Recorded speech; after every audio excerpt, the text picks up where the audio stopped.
Pinagpalang araw ka, Banong. Ganun na rin sa inyo mga solidong tagapakinig sa channel na ito. Nais ko lamang ibahagi ang aking karanasan kasama ang kapatid ko. Ang karanasan na nangyari noong nagpunta kami ng Siquijor para sa isang mahalagang misyon. Kilalanin niyo na lamang akong Haraya. Sa katunayan, ang ibabahagi ko sa inyo ay ilan lamang sa mga naging kaganapan sa buhay ko. Pero ito ang pinakatumatak sa puso ko dahil mas marami akong natutunan dito. Capiz, 1995. Nakatira kami sa isang lugar na pagmamay-ari din ng mga angkan namin. Hindi naman sa pagmamalaki, pero noong araw, mayaman talaga ang pamilya namin. Bukod sa pagiging negosyante ng mga lolo at lola namin, kilala rin ang pamilya namin bilang tagapuksa ng mga aswang. Oo, Kabanong, tama ang nabasa nyo. Minsan sa probinsya ng Capiz, may pamilyang literal na pumapatay ng mga aswang. Ang pagiging manunugis at birador ay minana na namin. Noong panahon na yon, 2 na lang kami ng kapatid ko ang pinakabata sa angkan. Kaya naman, isinabak na rin kami ng aming lolo para sa isang mahalagang misyon. Yun ay ang hanapin ng pinuno ng mga aswang na naninirahan naman sa probinsya ng Siquijor. Walang pagdadalawang isip naming tinanggap ang misyon. At dito na nagsimula ang hindi ko malilimutang karanasan. Ang sakit ng puwet ko, ate. Sobrang tagal kasi nating nakaupo eh. Ngayon, paano naman ang sasakit sa'yo? Kailangan natin maglakad. Wala tayong masasakyan. Narinig ko dun sa manong na kapag ganitong paggabi na, ibang ruta na ang dinadaanan ng mga tricycle. Ate, may matutuluyan na ba talaga tayo sa pupuntahan natin? Mapagkakatiwalaan ba yung mga makakasama natin dun? Baka naman mamaya niyan, may makaalam ng katauhan natin dun eh. Bago pa lang tayo pumunta dito sa Siquijor, kinuhaan na agad tayo ni Lolo ng matutuluyan. Kumbaga, may sarili tayong bahay doon. Mabuti naman kung ganun, ate. Ayoko nang maulit yung nakaraang misyon natin na kung saan-saan lang sa gubat tayo natutulog eh. Ibang misyon ang gagawin natin. Mas malakas ang makakalaban natin dito. Mas malakas? Kakayanin ba natin yun, te? Hindi naman ibibigay ni Lolo sa atin ang misyon na ito kung hindi natin kakayanin eh. Basta, makinig ka lang sa mga sasabihin ko. Magtatagumpay tayo. Kasabay namin ng ibang tao sa paglalakad nung oras na yon. Pero nang tumagal na, kami nilang 2 ng kapatid ko. Habang bitbit ang malaking bag, hawak ko naman sa kabila ang kapiraso ng papel. Nakasulat doon ng lugar at eksaktong address ng titirahan namin. Binilisan na lang namin ang aming paglalakad. Mabuti na lamang at merong napadaan na isang tricycle. Pinakiusapan ko ang matandang driver. Ayaw pa niyang pumayag nung una. Pero nang dagdagan ko ang ibabayad ko sa kanya, bigla-bigla na lang niya kaming pinasakay. Kabanong, wala kaming ideya ng kapatid ko kung anong magiging buhay namin sa Siquijor. Pero dahil nga nasanay na kaming sumabak sa mga delikadong misyon, ay nasanay na lang din kami. Simula nung 9 na taong gulang pa lang ako, sumasama na ako sa mga magulang ko kapag meron silang kinakalabang aswang. Si Bembong naman, 1 taon pa lang din mula nang mag-umpisa siyang sumama sa akin. Lahat ng lakad namin, nagagawa naming maipanalo. Nasanay na nga lang kami sa mukha ng mga aswang noon. Maraming salamat po. Agad na humarurot ang tricycle. Ate, ang laki ng binayad natin tapos pumayag kang hanggang dito lang tayo sa bungad. Sana ipinasok na niya tayo sa loob. Mareklamo ka talaga kahit na kailan. Magpasalamat ka na nga lang kasi nakarating na rin tayo sa baryong to. Samantalang yung ibang kasabayan natin, baka hanggang ngayon naglalakad pa rin sila. Tara na, pumasok na tayo. Kailangan na nating makausap yung matandang babae. Binilisan na lang namin ang paglalakad. Magagabi na rin kasi at kailangan na rin makapagpahinga kahit papaano. Nang marating na namin ang bahay na titira namin, ay napatigil kami sa harapan. Pinagmasdan ko ng maigi ang bahay. May 2 palapag. Simentado ang ibaba. Habang ang itaas naman ay yari na sa kahoy. Para sa aming 2 ni Bembong ay malaki na yon. Hanip talaga ang lolo. Hindi niya talaga tayo hahayaang mamuhay ng hindi komportable, ate. Hindi ka ba nagtataka? Paano pong nagtataka? Kaya ganyan kaayos ang bahay na titira natin kasi alam ni Lolo na matatagalan tayo sa misyon. Ibig sabihin, mahirap tong misyon na pinasok natin. Kamot ulo na lang si Bembong. Papasok na sana kami sa bakuran nang biglang may dumating na matandang babae. Maputi na ang buhok niya pero malakas-lakas pa rin naman ang kilos. Nakangiti siya sa amin nang lapitan niya kami. Magandang hapon. Kayo na ba yung mga apo ni Don Gardo? Magandang hapon din po sa inyo. Opo, kami nga po ang apo ni Don Gardo. Halik kayo. Pumasok na tayo sa loob para makita ninyo. Pagkapasok nila sa loob ng bahay, nilinis ko na ito nung nakaraang linggo. Pero nilinis ko ulit. Alam nyo kasi, mahalaga kasi sa akin ang bahay na ito kaya alagang-alaga ko. Kung hindi nyo na itatanong, si Don Gardo ay dati na rin namang tumira dito. May mga kasama siya noon, pero hindi ko naman kilala. Paano nyo naman po nakilala ang lolo namin? Taga-Kapis din kasi ako, iha. Magkaklase kami noon ni Don Gardo. Pero nang mag-asawa kasi ako, dito na ako sa Siquijor tumira. Dito na lang kami ulit nagtakpo ni Don Gardo. Ganun po ba? Mas maganda pa pala talaga na dito kami tumira kasi may kakilala pala ang lola namin dito. Iha, matanong ko lang, ha? Kayong dalawa lang ba talaga ng kapatid mo rito ang titira? Hindi nyo ba kasama mga magulang ninyo? Hindi po Nandito po kami kasi, may itatayo kasing negosyo si Lolo. Ako po ang magpapatakbo. Oo nga pala. Pamilya nga pala kayo ng mga negosyante. At ng manunugis po. Ha? Ano yon, iho? Huwag niyo po siyang pansinin. Minsan kasi papansin yan sigurado kong matutuwa ang batang yan dito. Maraming bata dyan sa labas kapag hapon.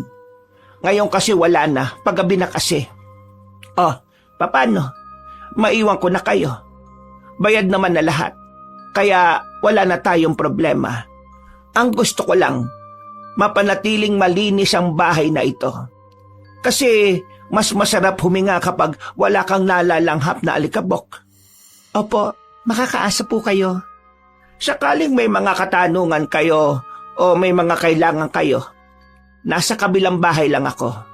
Lakad ka lang dito ng kaunti. Yung pangatlong bahay na isang palapag lang pero mahaba, doon ako nakatira. Kumaway pa sa amin na matanda. Inilapag na muna namin ang mga gamit sa gilid ng pinto. Sandali kong sinuyod ng tingin ng buong bahay. Kahit na may kalumaan na, nagmumukha itong bago dahil sa kalinisan nito. Ate, hindi natin natanong yung pangalan ng matanda. Si Aling Pina. Sinabi na sa akin ni Lolo yun. At siya nga pala, Bembong. Pigilan mo nga sarili mo na masabing manunugis tayo. Diyan tayo madadali sa ginagawa mo Pasensya na ate. Nadulas lang po talaga ang dila ko. Umayos ka ha. Seryosong misyon ito. Ito ang pinakamabigat nating misyon dahil pinuno ng mga aswang ang hahanapin natin dito. Kung nanggaling na pala si Lolo Gardo rito, bakit hindi pa nila tinalo yung mga aswang dito dati? Pampihira ka naman. Ang tagal na nung pumunta siya rito. Baka nga wala pa tayo sa mundo Sadyang magkakilala lang talaga sila nila Aling Pina. O sige na, yakit na natin itong mga gamit natin para mamaya magpapahinga na lang tayo. Noong mga sandaling yon, magaan naman ang pakiramdam ko sa bahay Kabanong. Ramdam ko rin na mabuting tao naman si Aling Pina. Makalipas ang ilang minuto, naisalansa na namin ng maayos ang aming mga gamit. Bulagta kagad ang kapatid ko. Maaga siyang nakatulog dahil sa haba na rin ang biyahe namin. Habang ako, pinili kong magmuni-muni sa labas. Ugali ko na kasi talaga na kapag nasa ibang lugar ako, kailangan kong magmasid-masid sa paligid. Nang wala naman akong mapansing kakaiba, bumalik ako sa harapan ng pinto. Habang nakatambay doon, nakaramdam ako na parang may nakamasid sa akin. Hinawakan ko ang suot-suot kong kwintas. Sa puntong ito, kumpirmado ko nang may nakatingin sa akin. Sino yan? Nararamdaman kita. Nang makita ko na gumalaw ang halaman sa gilid, hindi na ako nagdalawang isip na puntahan yon. Kita kong may taong nagtatago roon. Hinabol ko yun. Isang lalaki. May katangkaran. Pero hindi ako nakaramdam ng takot. Nang maabutan ko siya, ay dinakma ko siya sa damit. Hinila ng malakas at binalandra sa lupa. Wag! Wag mo ako sasaktan! Wala akong masamang intensyon! Sino ka? At bakit ka nagmamatsak sa bakuran namin? Hindi ako nagmamatsyag! Nakatingin lang ako! Pareho lang yon, no? Magpakilala ka. Kung ayaw mong baliin ko itong buto mo. Aray! Wag! Una! Magpapakilala na ako! Buong pangalan. At kung anong ginagawa mo sa lipunan. Ha? Bakit ganun?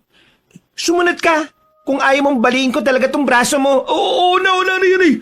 Dandan! Aray! Ako si Jano. Nagtitinda ako ng uling sa palengke. Aray ko naman! Bakit ka nagmamatsyag? Hindi nga ako nagmamatsyag.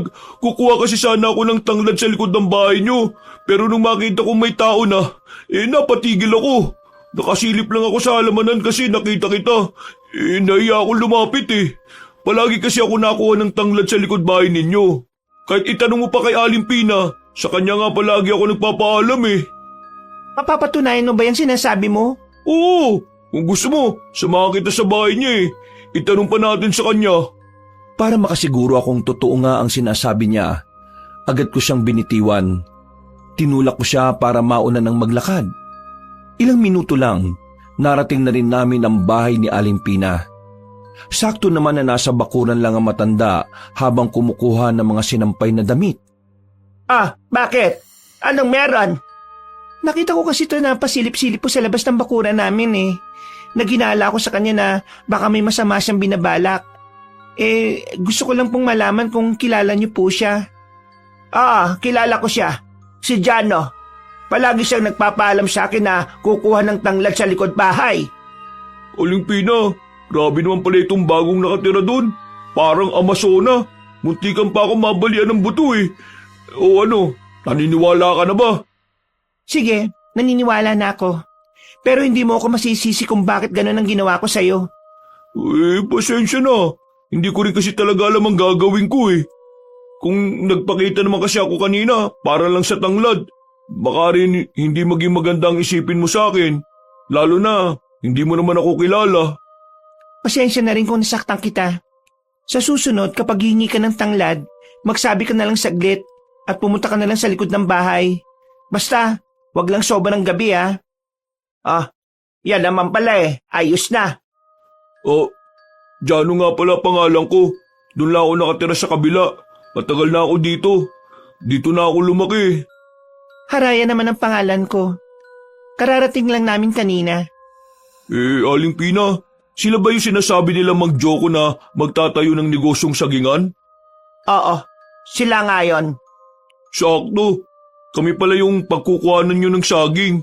Yung airpot ko, may malawak na taniman ng saging Saan ba kayo magtatayo ng tindahan? Hindi tindahan, kariton. Mas naisip ko kasi na maganda ang kariton. Para mas maraming tao ang pwedeng bumili. Kung nasa isang lugar kasi, kakaunti lang ang makakabili. Kariton? Seryoso ba? Kung sabi kasi nung nakaraan, malaking pera yung binagsak nyo kay airpot. Akala namin may pwesto kayo Ipagpalagay na lang natin na nagbabago ang sitwasyon depende sa lokasyon. Ganun ba? Di sige, kung yan ang plano nyo Pero hindi ba kayo malulugi? Hindi. Kapag naubos ang tinda namin, kukuha na lang kami ng kukuha sa inyo. Kumain na ba kayong dalawa? Kain na muna kayo. Hindi na po. Kailangan ko na rin kasing balikan ng kapatid ko Mag-isa lang siya sa bahay. Kung sa bagay nga. Sige, basta kapag may oras ka, dalo ka minsan dito at kumain ha. Ngumiti na lamang ako sa kanila kabanong. Nakahinga na rin ako ng maluwag. Buong akala ko kasi ay may aswang agad na makakaalam na dumating na kami sa Siquijor. Mabilis na dumaan ang mga araw. Nagsimula na rin kami ni Bembong sa negosyo naming saging. Pero walang kaalam-alam ang mga tao na ginagamit lang naman namin ang negosyong yon para makapagmasid-masid sa paligid. Dahil ang totoong layunin namin ay mahanap kung sino ang pinuno ng mga aswang. Ate, sa dami ng pwedeng gawing pagpapanggap, bakit pagiging tindero pa ng saging? Hindi ko rin alam sa lolo natin eh. Basta, gawin na lang natin. Kung sa bagay, masarap naman ang saging. Pero, saan po tayo ngayon, ate? Kahit saan, maglilibot tayo. Kaya ikaw, ihanda mong anting-anting mo. Anumang oras, pwedeng mapalaban tayo. Huwag ka mag-alala, ate. Handang-handa naman po ako eh. Ngumiti pa siya ng malapad sa akin habang nagtutulak kami ng kariton. Bawat madaanan namin na kalalakihan, nakatingin sa akin. Napapangiti pa sila kapag tinitingnan ko rin sila. Akala kasi nila natutuwa ko sa mga pagmumukha nila. Pero hindi. Hinahanap ko ang pinuno ng mga aswang. Kabanong, tumagal kami ng 5 buwan sa lugar na yon. Pero hirap na hirap kami ng kapatid ko na makita ang puntirya namin. Kahit na anumang bakas, wala kaming nakikita. Pero hindi kami sumusuko. Hindi kami uuwi ng kapis hanggat wala kaming dalang magandang balita. Oh, dahan-dahan lang sa pagkain. Tumataba ka na eh. Tandaan mo takbuhan tayo lagi. Bawal ang taba ching-ching. Ito naman si ate. Masama bang kumain ng kumain? Nakakagutom kaya magtulak ng kariton. 5 buwan na kaya tayo naglalako. Wala pa rin tayong napapala ate. Hindi tayo pwedeng sumuko, Bembong. Nararamdaman ko, malapit na rin nating matagpuan ang sinasabi ni Lolo. Nandito lang yun sa Sikihor. Maya-maya, biglang bumukas ang malakas ang pinto. Araya! Araya! Napalingon kami kay Jano na akala mo nakatira din sa bahay. Sa halos 5 buwan na kasi naming magkakilala, tila naging kampante na siya sa amin. Kahit na wala siyang kaalam-alam kung ano ba talaga kami. Araya! Sama ka mamayang gabi! Hindi pwede. Di ko pa nga sinasabi kung saan ayaw mo kaagad. Kahit saan pa yan, hindi pwede. Walang kasama tong isa oh. Eh di sasama ako. Hindi rin pwede. Sige na ate, para naman nakakapamasyal din tayo. Nakakaalis lang tayo kapag may dala tayong kariton eh. Oo nga naman, maawa ka naman sa kapatid mo. Ang liit pa niyan pero pinagtutulak mo na ng kariton. Hindi nga pwede. Ito naman, sige na, minsan lang. Kuya Jano, saan ba tayo pupunta? Sa plaza lang naman mamayang gabi. Pista kasi sa plaza ngayon Ang saya dun, marami kang malalaruan. May perya, may mga kung ano-anong mabibili. May perya? Oo, meron. Kaya nga gusto ko, kasama ka para kahit papano mas masaya. Oh, ate, anong gagawin mo? Magpipihis na. Magpiperya, di ba? Tingnan mo to, nakarinig lang ng perya, nagbihis ka agad. Mamayang gabi pa tayo aalis, no? 3:00 pa lang ng hapon Napailing na lamang ako, Kabanong. Pero wala na rin naman akong magagawa noon kundi ang maghintay. Para malibang, pag-alis ni Jano itinuon ko na lang ang atensyon ko sa sandata ko. Nilinis ko ang espadang ilang buwan nang nakabalot sa makapal na tela. Hinawakan ko ang kwintas ko. Ang anting-anting na palagi kong kasama sa lahat ng aking laban. Dahil sa kwintas na yon, nagagawa kong matalo kahit pa ang malalakas na aswang. Napangiti na lang din ako pagsilip ko sa sala. Nakita ko si Bembong na abala sa nilalaro niya. Kahit na ganap na manunugis na ang kapatid ko, hindi ko pa rin ipagkakait sa kanya ang maging normal na bata. Mabilis na lumipas sa mga sandali at sumapit na nga ang kinagabihan. Mula nang dumating kami roon, yun ang unang beses na lalabas ako ng bahay nang walang kinalaman sa misyon namin. Naisip ko rin kasi na minsan, mas maganda nang nililibang namin ang sarili namin sa ibang bagay. O ano, may mga dala na ba kayong barya? Bakit kailangan ng barya? Kailangan ng barya, ng pera. Kasi di ba maglalaro kayo sa perya at marami tayong mabibili doon kasi mura ang mga paninda. Kaya dapat magdala kayo ng pera. Bembong, kunin mo nga ang pitaka. Pagkakuha ni Bembong ng pitaka ko, ay agad na rin kaming umalis. Hindi ko may kakaila ang saya ko habang naglalakad kami papuntang sasakyan. Hindi naman nagtagal ang binyahe namin dahil wala pang 5 minuto. Mas mabilis pa nga sana kung walang gaanong lubak. Pagdating namin sa plaza, bigla na lang akong nakaramdam ng hindi tama, Kabanong. Parang ang bigat ng aura ng paligid. May nararamdaman akong hindi ko may paliwanag. Yung pakiramdam na parang alam mong merong negatibong enerhiya sa paligid. Nakatinginan kami ni Bembong. Kahit si Bembong ay nararamdaman din yon dahil sa suot-suot nitong anting-anting. Pero mas pinili muna naming magpatay mali siya dahil kasama namin si Jano. Hindi namin pwedeng ipahalata sa kanya na may misyon kami at lalong-lalo na kung sino kami. Dahil sa nararamdaman naming presensya ng aswang sa paligid, hindi na kami naging masaya ni Bembong sa ginagawa namin. Kung tutuusin, dapat abot langit ang kaligayahan namin nung oras na yon. Pero pareho kami ng kapatid ko na nagtataka kung bakit merong aswang doon. Makalipas ang halos 1 oras, hindi na talaga kami nakatiis ni Bembong. Habang tuwang-tuwa si Jano sa nilalaro niya, palihim kaming umalis ng kapatid ko. Nagtago kami sa likuran ng isang tolda. Hinawakan namin ang sarili naming anting-anting. Hinawakan namin ang anting-anting at pumikit ng sandali. Ginagawa namin ito kapag gusto naming alamin kung saan naroroon ang aswang. Ate, nandun siya. Oo, pero hindi tayo pwedeng basta nalang lumapit. Maraming tao, may makakakita sa atin. Anong gagawin natin, ate? Hintayin lang natin siyang umalis. Susundan natin siya kung saan siya pupunta. At baka malaman pa natin kung nasaan ang iba pa niyang mga kasama. Naging kalmado na lang kami magkapatid. Pero pasimple na rin kaming lumapit sa kinaroroonan ng aswang na nararamdaman namin. Pagtingin namin sa di kalayuan, nakita namin ang isang lalaki. Kung kumilos ay parang normal lang. Pero dahil sa anting-anting na meron kami, hindi niya may tatago ang kanyang sarili. Mapayat na lalaki at matangkad ang naroon. Kaswal na kumakain sa tindahan. Paminsan-minsan, lumilingon-lingon siya sa paligid. Nang may mapadaan na buntis sa harapan ng lalaki, nakita namin siyang halos mabali na ang leeg sa kakalingon. Ate, mukhang puntirya niya yung buntis. Naalarma na kami nang umalis na sa kinauupuan ng lalaki. Kami namang magkapatid ay agad na kaming nagtakip ng tela sa mukha namin. Kabanong, nung mga sandaling yon, batid naming mapapalaban na kami. Kaya naman inihanda na namin ang aming sarili. Pero bigla kaming nagtaka nang mawala na sa paningin namin ang aswang. Sinuyod namin ang buong plaza, pati na rin ang perya, pero wala na kaming makita roon.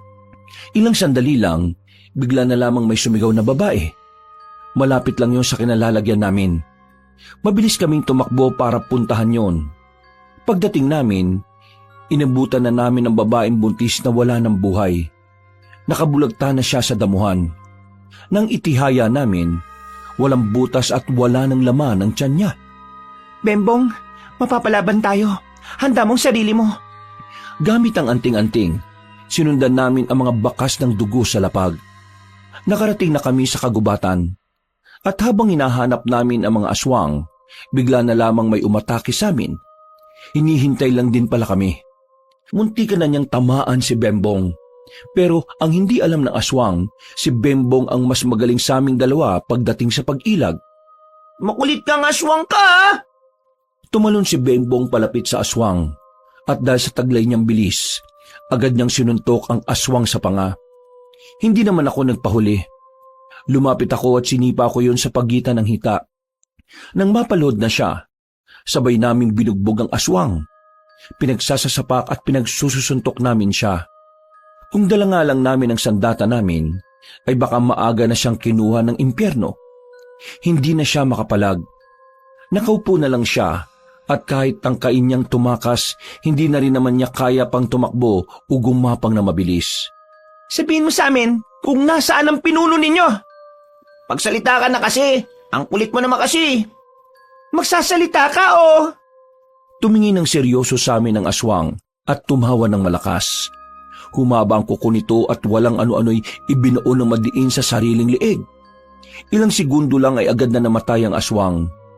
Dismayado kami ng kapatid ko nung oras na yon. Hindi rin namin kasi inakala na gagawin yun ng lalaki. Kinitil niya ang sarili niyang buhay para wala kaming makuhang impormasyon mula sa kanya.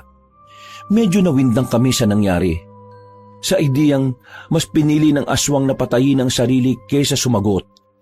Ibig sabihin lang noon ay matindi ang pagprotekta nila sa pinuno nila. Bumuntong hininga na lang ako. Kumakamot naman sa ulo ang kapatid ko. Dahil wala naman na kaming mapapala doon. Sinunog na lamang namin ang bangkay. Bumalik na muna tayo sa atin.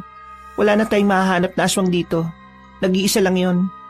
Paano naman si Kuya Jano? Pabayaan mo na siya ron. Sabihin na lang natin na nagkaroon ng emergency. Hindi man lang ba tayo magpapaalam?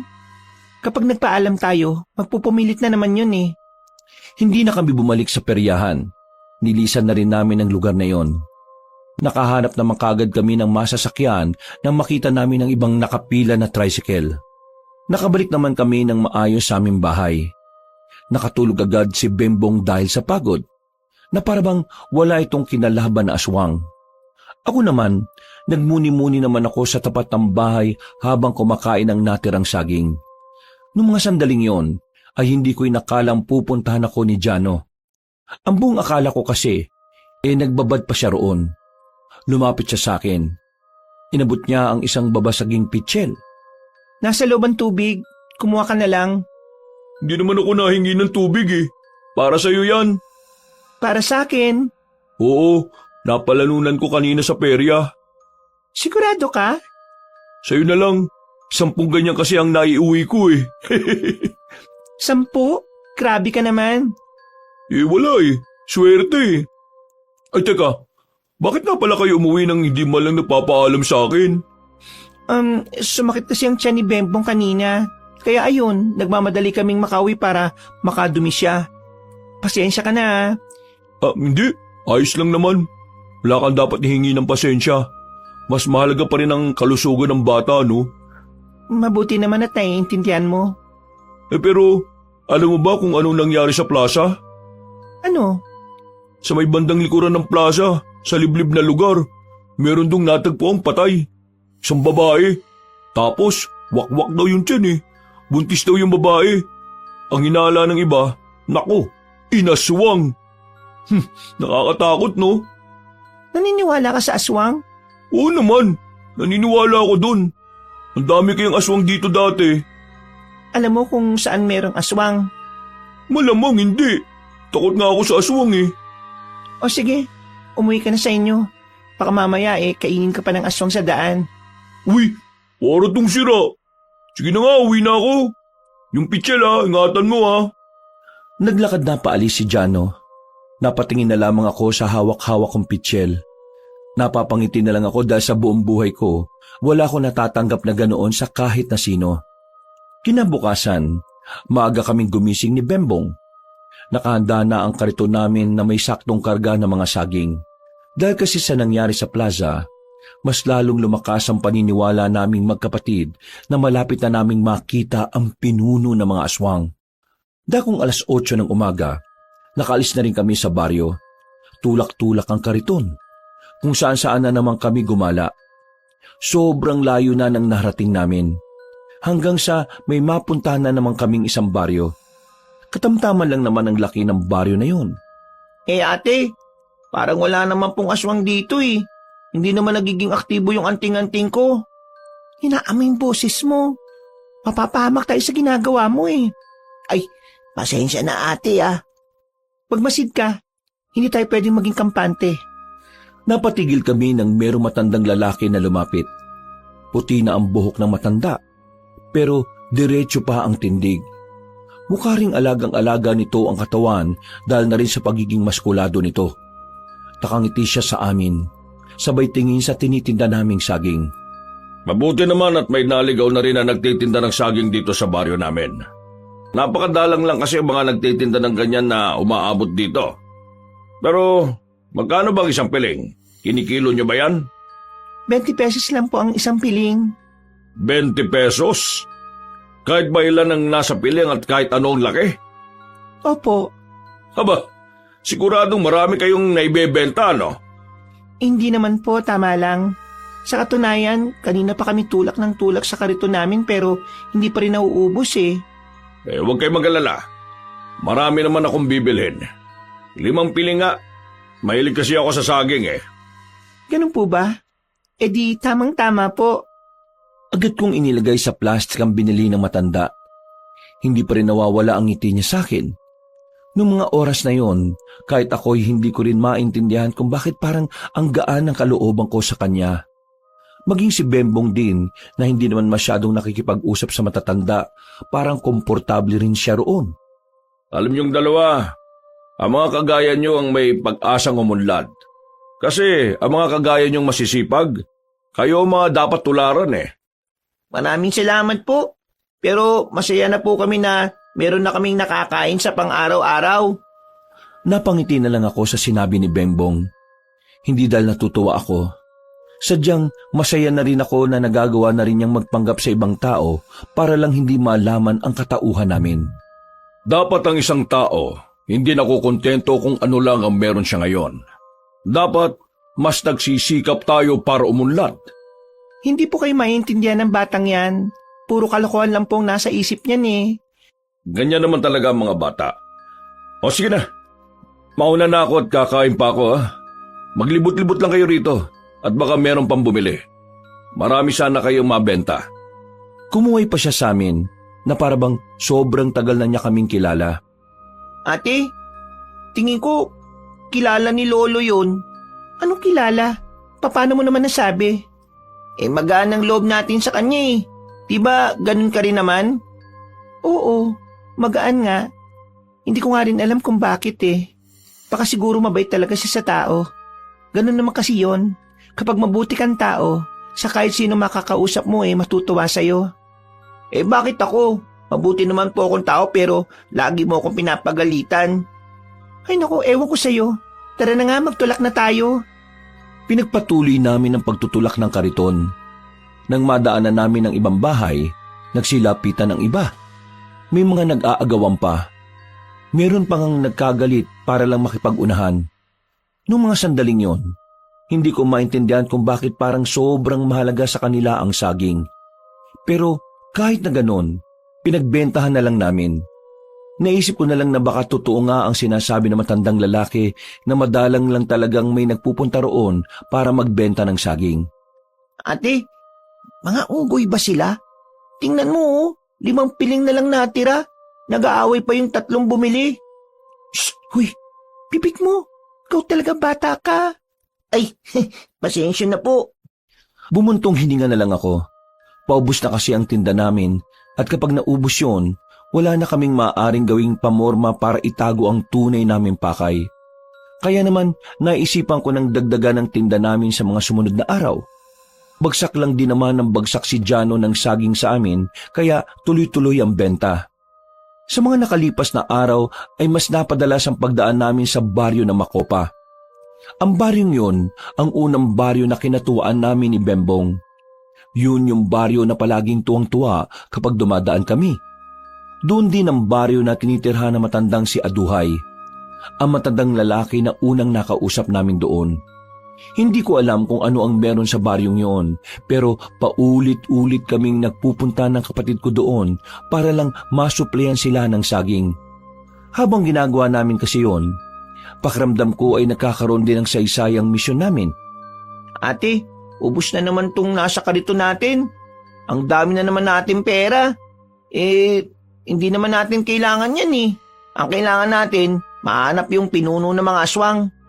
Akala mo ba hindi ko iniisip yan? Bakit ba kasi natin sila laging binibentahan? Kahit ako, nagtataka na rin eh. Kasi parang di kompletong araw natin pag di tayo dumadaan sa kanila. Bembong, wala ka bang nararamdaman na kakaiba sa baryo ng Makopa? Paano kakaiba ate? Kakaiba?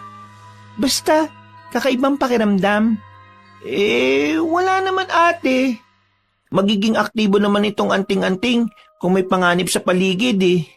Ikaw, may nararamdaman ka rin ba? Wala.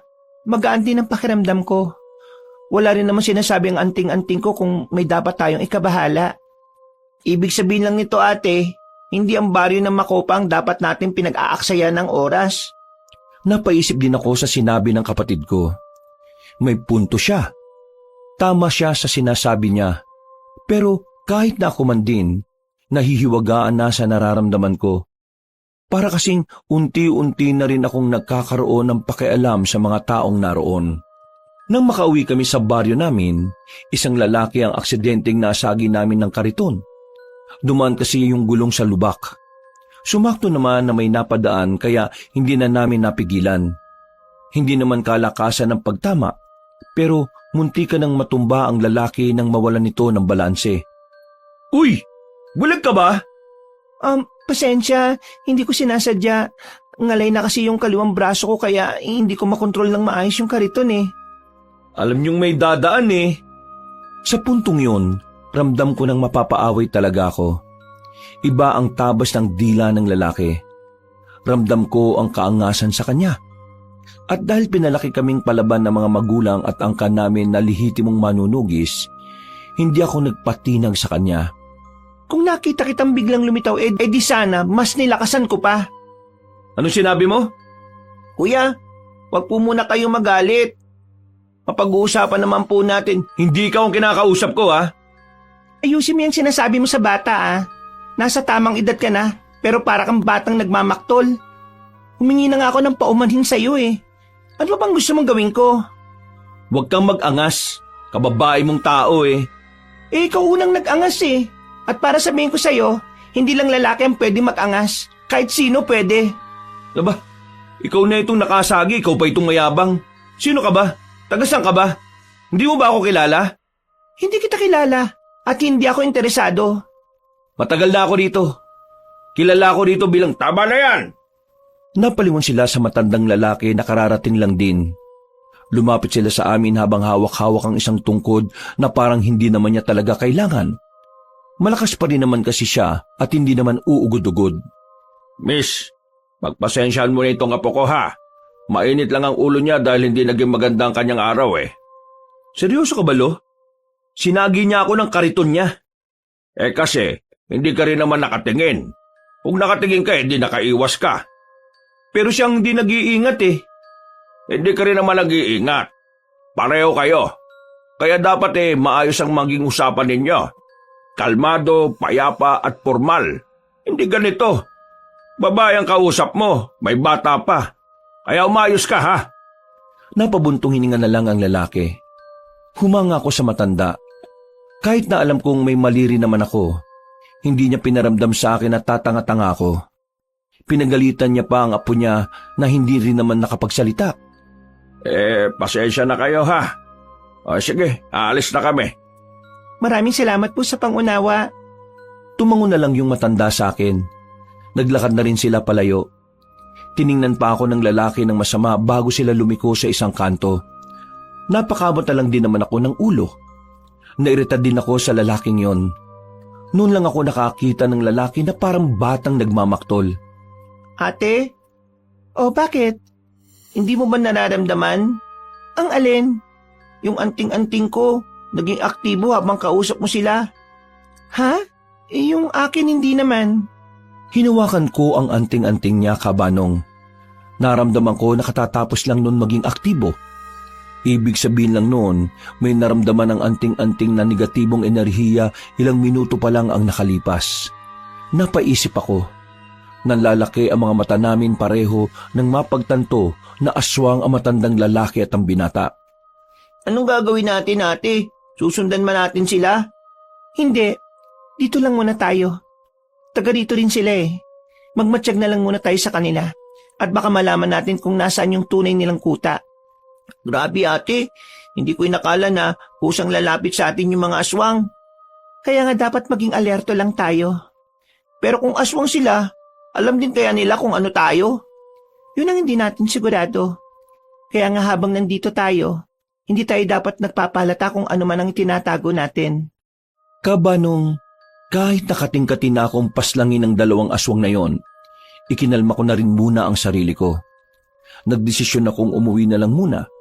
At dahil nga sa ideyang maaring mas dumami pa ang aswang na dumarating sa baryo, pasimple na rin akong naglagay ng mga pangontra sa mga bahay namin. Ang mga pangontrang yon ay natutunan ko pang gawin mula sa mga ninuno namin. Nung gabing yon, Araya! Oh, Aling Pina! Gabing-gabi na. Bakit hindi pa kayo natutulog? Nandito ako para sana kumustahin kayo. Ayos lang ba kayo rito? Ayos lang naman po. Bakit? May nangyari po ba? Ay, wala naman. Natanong ko lang naman. At ibibigay ko din pala itong ginawa kong suman. Kainin mo na yan ha, kasi baka masira na kinabukasan. Maraming salamat po, Aling Pina. naglakad na rin siya palabas ng bakuran namin. Tinikman ko kagad ang bigay niyang suman. Masarap, malagkit at matamis. Masasabi kong yun na ang isa sa pinakamasarap na suman na natikman ko. Kinabukasan, wala kaming lako ni Bembong. Ilalaan lang sana namin ang mga sandali para sa pagpapahinga. Maya-maya, Ate, ano bang meron sa labas? Bakit nang ingay? Tanghali na, Bembong. Bumangon ka na. Antok pa ako eh. Akala ko ba magpapahinga? Magpapahinga, pero hindi ko sinabi na higa ka buong araw. Kaya bumangon ka dyan. kumakamot siya sa ulo. Maya-maya pa ay hindi na kami magkarinigan nang tumapat na sa bahay namin ang parada. Sakto naman na dumating si Jano nung oras na yon. Ha? Anong sinasabi mo? Sabi ko, sama kayo sa akin. Sunod tayo sa parada. Ate, tara, sunod tayo. Hindi na nga sana ako papayag, pero naisip ko na pagbigyan na lang si Bembong. Tutal, nung araw naman na yon ay kailangan din naming malibang. Ilang buwan na rin kaming konsumido kung saan namin makikita ang pinuno ng mga aswang. Maingay nung oras na yon dahil sa parada ng mga nagda-drum and lyre. Nagsisigawan na kami pero hirap pa rin naming marinig ang isa't isa. Pero kahit na maingay, kitang-kita ko ang mga taong naroon kung gaano kasaya. Masaya ba? Ha? Ano yon? Masaya ka ba ngayon? Kabayo? Anong kabayo? Ha? Ay nako, mamaya mo na nga ako kausapin, ang ingay eh. Nang makalagpas ang parada, saka lang kami nagkaroon ng maayos na pag-uusap ni Jano. May daladala siyang pagkain nang lumapit siya sa amin. Hindi ko alam kung saan yun galing pero tinanggap ko pa rin. Kakagat na sana ako nang makita ko na naman ang lalaking nakasagutan ko. Kasama pa rin ito ang matandang lalaki na lolo rin naman niya. Nagkatinginan kami ni Bembong. Pareho kami nang naiisip. Kung wala lang siguro si Jano at kung hindi lang tirik ang araw, baka hindi na kami nakapagpigil pa ng kapatid ko. Sumenyas ako sa kanya. Nakuha naman niya ang nais kong sabihin. Iniwan ko siya sandali at pasimple akong lumapit sa hinihinala kong aswang. Sa hindi inaasahang pagkakataon, napating din siya sa akin. Nakasimangot pa rin. Ako naman, pinakiramdaman ko lang ang suot-suot kong anting-anting. Nagtataka ako kung bakit parang hindi naman nagiging aktibo ang anting-anting ko. Tinitingnan mo ba ako? Oo, bakit? Anong problema mo sa akin? Problema? Depende. Miss, hindi kita kilala at ganun ka rin naman sa akin. Kaya pakiusap lang, huwag kang masyadong madikit. May gusto ka siguro sa akin ano? Ang lakas naman ng hangin mo. Bakit parang sinusundan mo ako? Sinusundan? Paano mo naman nasabi? Kagaya niyang ginagawa mo. Taga rito rin ako. At kaya ako nandito, sinusundan namin yung parada kanina. At hindi ikaw. Masyado ka yatang nag-iilusyon. Hindi na nagsalita pa ang lalaki, pero baka sa mukha niya ang pagkainis sa akin. Umalis na lang din ako. Wala naman kasi akong nakitang kakaiba sa katawan niya, pero sabi ni Bembong, nagiging aktibo pa rin daw ang anting-anting niya. At dahil doon, lumipas ang gabi ay inihanda namin ang aming sarili. Dala ang mga sandata, lumabas kami ng kapatid ko. Nakatakip lang ng bahagya ang mukha namin ng itim na tela. Nalaman ko ang tirahan na maglolo, kaya naisip namin ni Bembong na perpektong pagkakataon na yon para atakihin ang dalawa. Nagmamadali kaming naglakad palapit sa bahay. Tahimik na ang gabi, at ang tanging maririnig na lamang ay ang mga kuliglig. Nang ilang metro na lang ang distansya namin, nakita namin silang dalawa na lumabas. Nagmamadali silang naglakad. Mahusay kami pagdating sa pagsunod kaya hindi nila naramdaman ang presensya namin. Nakarating na kami sa kagubatan. Nakita naming tila meron silang hinahanap. Bumilis ang kanilang lakad. Parang naramdaman na rin nila na may sumusunod sa kanila. Kaya nang lumiko sila, hindi na namin sila nakita. Bigla na lamang silang nawala na parang bula. Ang bira ate, nawala na sila. Ang bagal kasi nating maglakad eh. Saan ka nakakita ng sumusunod na mas mabilis pa kaysa sa sinusundan? Malamang, kailangan nating bagalan para hindi nila tayo makita. Wala na sila eh. Anong gagawin natin? Di hanapin pa rin natin. O kaya, hintayin na lang natin silang makabalik sa kanila. Baka kasi, alam na nilang nakasunod tayo. Kaya baka hindi na rin sila bumalik sa bahay na yun. Kung yung dinadaldal mo, tinutulungan mo ako mag-isip kung saan mas magandang hanap, di mas maganda sana. Tingin ko, dito maganda ate. Tinahak namin ang direksyon na tinuro ni Bembong. Wala kaming dalang kahit na anong ilaw ng mga sandaling yon. Kaya hindi maiiwasan na sumabit kami sa kung saan-saan. Pero dahil sanay na sanay naman kami sa gubat, madali naman naming nalalagpasan yon. Sa kalagitnaan ng paghahanap namin sa dalawa, nakaramdam na kami ng hindi pangkaraniwang presensya. Nagiging aktibo na rin ang anting-anting namin.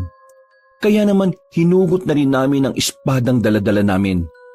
Nakiramdam muna kami sa paligid. Mga ilang sandali lang, nagulat na lang ako nang biglang may humila na sa paa ko. Pero agad ko yung tinaga ng espada ko. Nabitiwan niya ang paa ko. Dahil alanganin ang lagay namin sa parting yun ng gubat, mabilis kaming tumakbo ni Bembong hanggang sa makarating na kami sa parting walang gaanong puno. Sa puntong yon, may nakikita na kaming mga aswang. Nasa 7 sila. At base sa mga karanasan namin sa aswang, iba ang mga aswang na yun. Hindi sila gaya ng mga nakakalaban namin sa Capiz. Ate, iba talaga yata ang aswang sa kada probinsya. Hindi ko alam kung anong aswang to eh. Huwag ka masyadong madaldal. Ituon mo lang ang atensyon mo sa mga kalaban natin.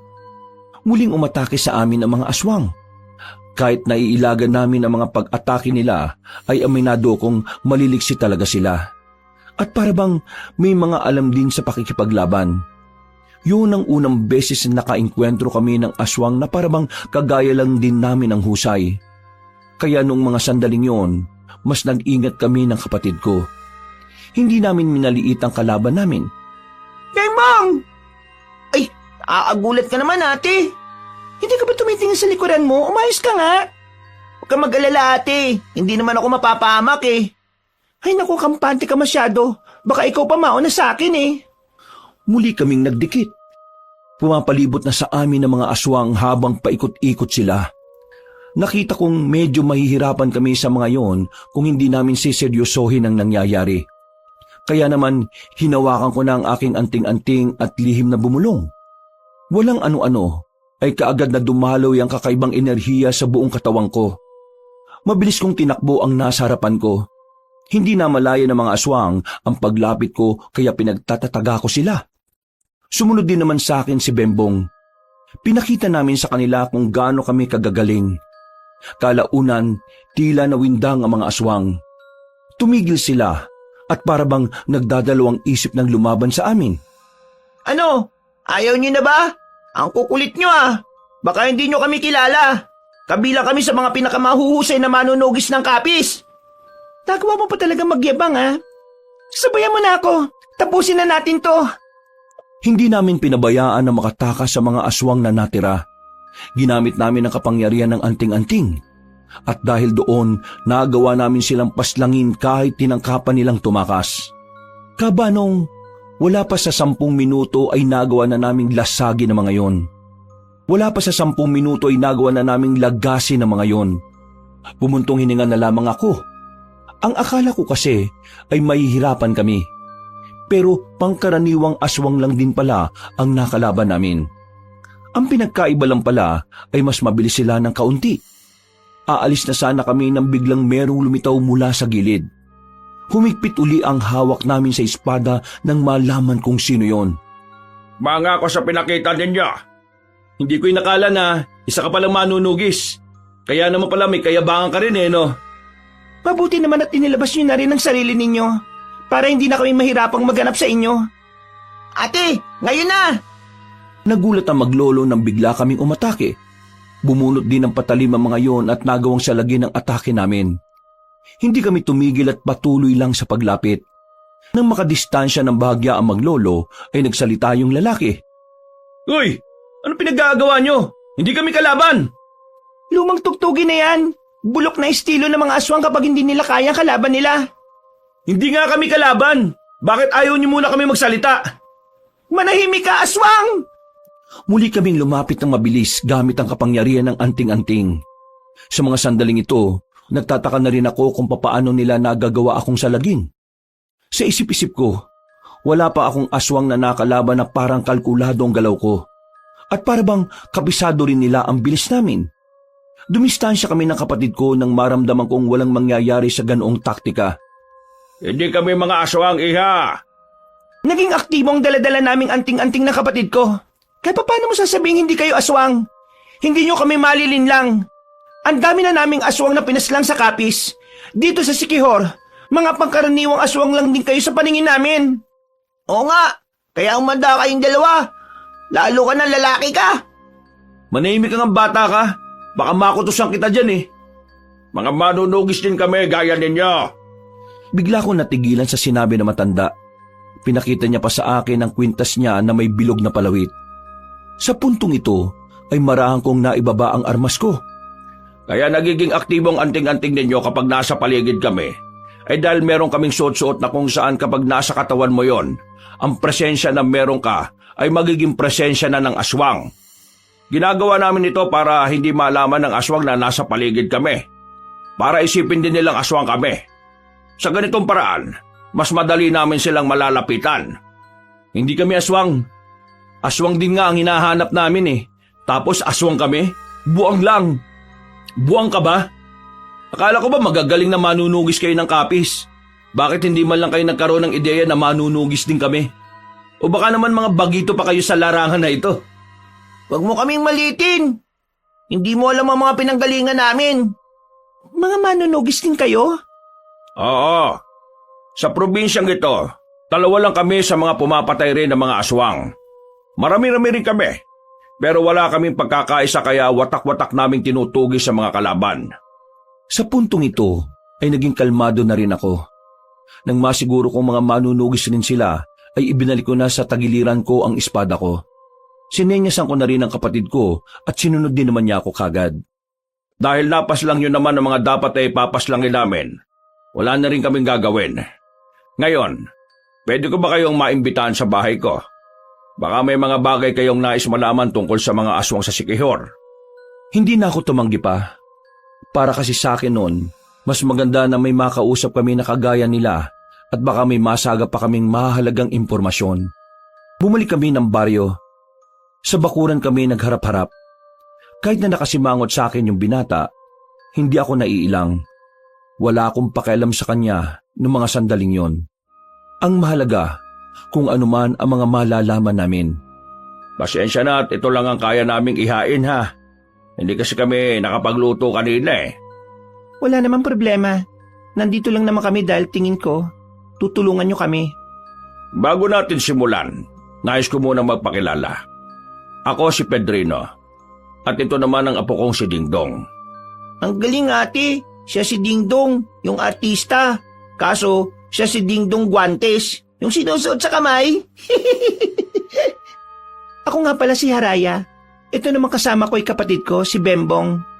Kung nagtataka kayo't bakit bata pa lang ito pero manunugis na, sangkan namin sa kapis, bata pa lang kami sinasanay na kaming humawak ng mga sandata para labanan ng mga aswang. Nakakahanga kayong dalawa. Pero, kayo ba ay narito para puksain din ang pinuno ng mga aswang? Oo, yun na nga ang pakay namin dito. 5 buwan na kami sa probinsyang ito pero wala naman kaming makita.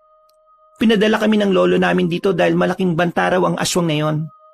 Ang totoo niyan, pareho lang tayo ng layunin. Hinahanap din namin ang mga aswang. Lalong-lalo na ang kanilang pinuno. Iha, kung gusto mo, magtulungan na lang tayo. May sarili kaming layunin at paniniwala sa misyon na ito. na alam kong maaari makaapekto sa pagiging trabaho ng isa't isa. May kanang kamay ang pinuno ng mga aswang. Kanang kamay? Oo. At siya ang una naming tinutugis. Dahil minsan na rin namin siyang nakalaban. Malakas siya, mabilis, magaling din sa pakikipaglaban. Kapag nakuha natin siya, malaki ang tsansa na malaman na rin natin kung nasaan ang pinuno ng mga aswang. Lo, wag na natin pilitin kung ayaw. Baka humayag pa yan eh. Ding Dong, alam mong hindi rin naman natin kakayanin kung tayo lang. Kailangan natin ng magagaling na gaya nila. Nakakalimutan mo na ba sa kapis nagmula ang magagaling na manunugi sa bansang ito? Makikipagkaisa kami, pero sa isang kondisyon. At may kondisyon pa talaga ah. Ano bang kondisyon? Kami ang masusunod sa magiging lakad natin. Ano ka, sinuswerte? Gagawin mo kaming bata-bata mo? Kagaya nga na sinabi ko, iba ang paraan namin ng pagtugis. Mas mabilis kaming magtrabaho. Wala nang tseche-bureche. Sinasabi ko lang naman na gusto ko kami ang masunod para sa ilang sitwasyon na kailangan nating magdesisyon.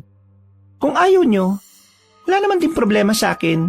Kasi kahit kaming dalawa lang ng kapatid ko, kaya naman namin. Yabang talaga eh. Okay, sige. Papayag kami sa gusto mo. Lo, may lagnat ka ba?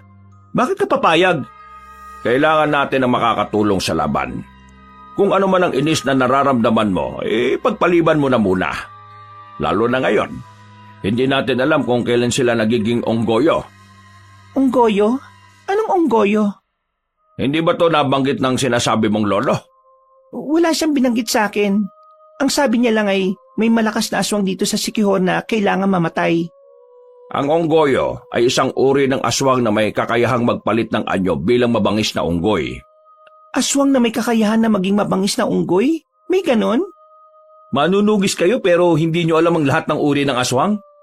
Dapat, kada probinsya, inaaral nyo kung ano yung mga aswang na maaari nyong makalaban. Ang unggoyo ay dito lang sa Siquijor makikita, iha. Dito sila nananatili. Dito nabuo ang kanilang angkan. Wala akong ideya sa kanila. Ngayon ko lang din niya narinig. At dahil ngayon mo lang ito nalaman, isa lang ang ibig sabihin nito. Kailangan mo talaga kami sa laban na ito.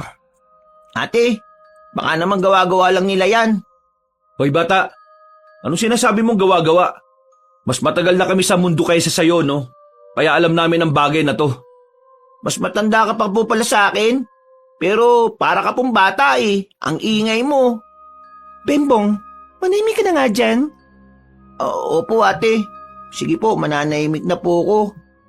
Marami pa kaming napag-usapan ng mga sandaling yon. Marami din akong nalaman mula sa kanila. Mga impormasyon na higit na makakatulong sa misyon na ibinigay sa amin. Pagkatapos namin doon, nagpaalam na rin kami sa kanila. Habang naglalakad, ay naisip ko na mas magiging madali na para sa amin na tapusin ang misyon. Pero hindi pala yun ang mangyayari. Isang linggo lang ang nakalipas, marami na agad ang nangyari. May biglang lumitaw na biktima ng aswang. Ilan sa mga yon, patay na. Meron din namang mga nawawalang tao. Pero yung sinasabi nilang kanang kamay ng pinunong aswang, hindi naman namin mahuli-huli. Muntik-muntikan lang. Masyado kasi talagang mailap ang isang yon. Ate, isang linggo na natin kasama sila Mang Pedrino sa lakad natin pero wala pa rin nangyayari. Mas maganda siguro kung tayong dalawa lang eh. Nakita mo naman ang sitwasyon, di ba?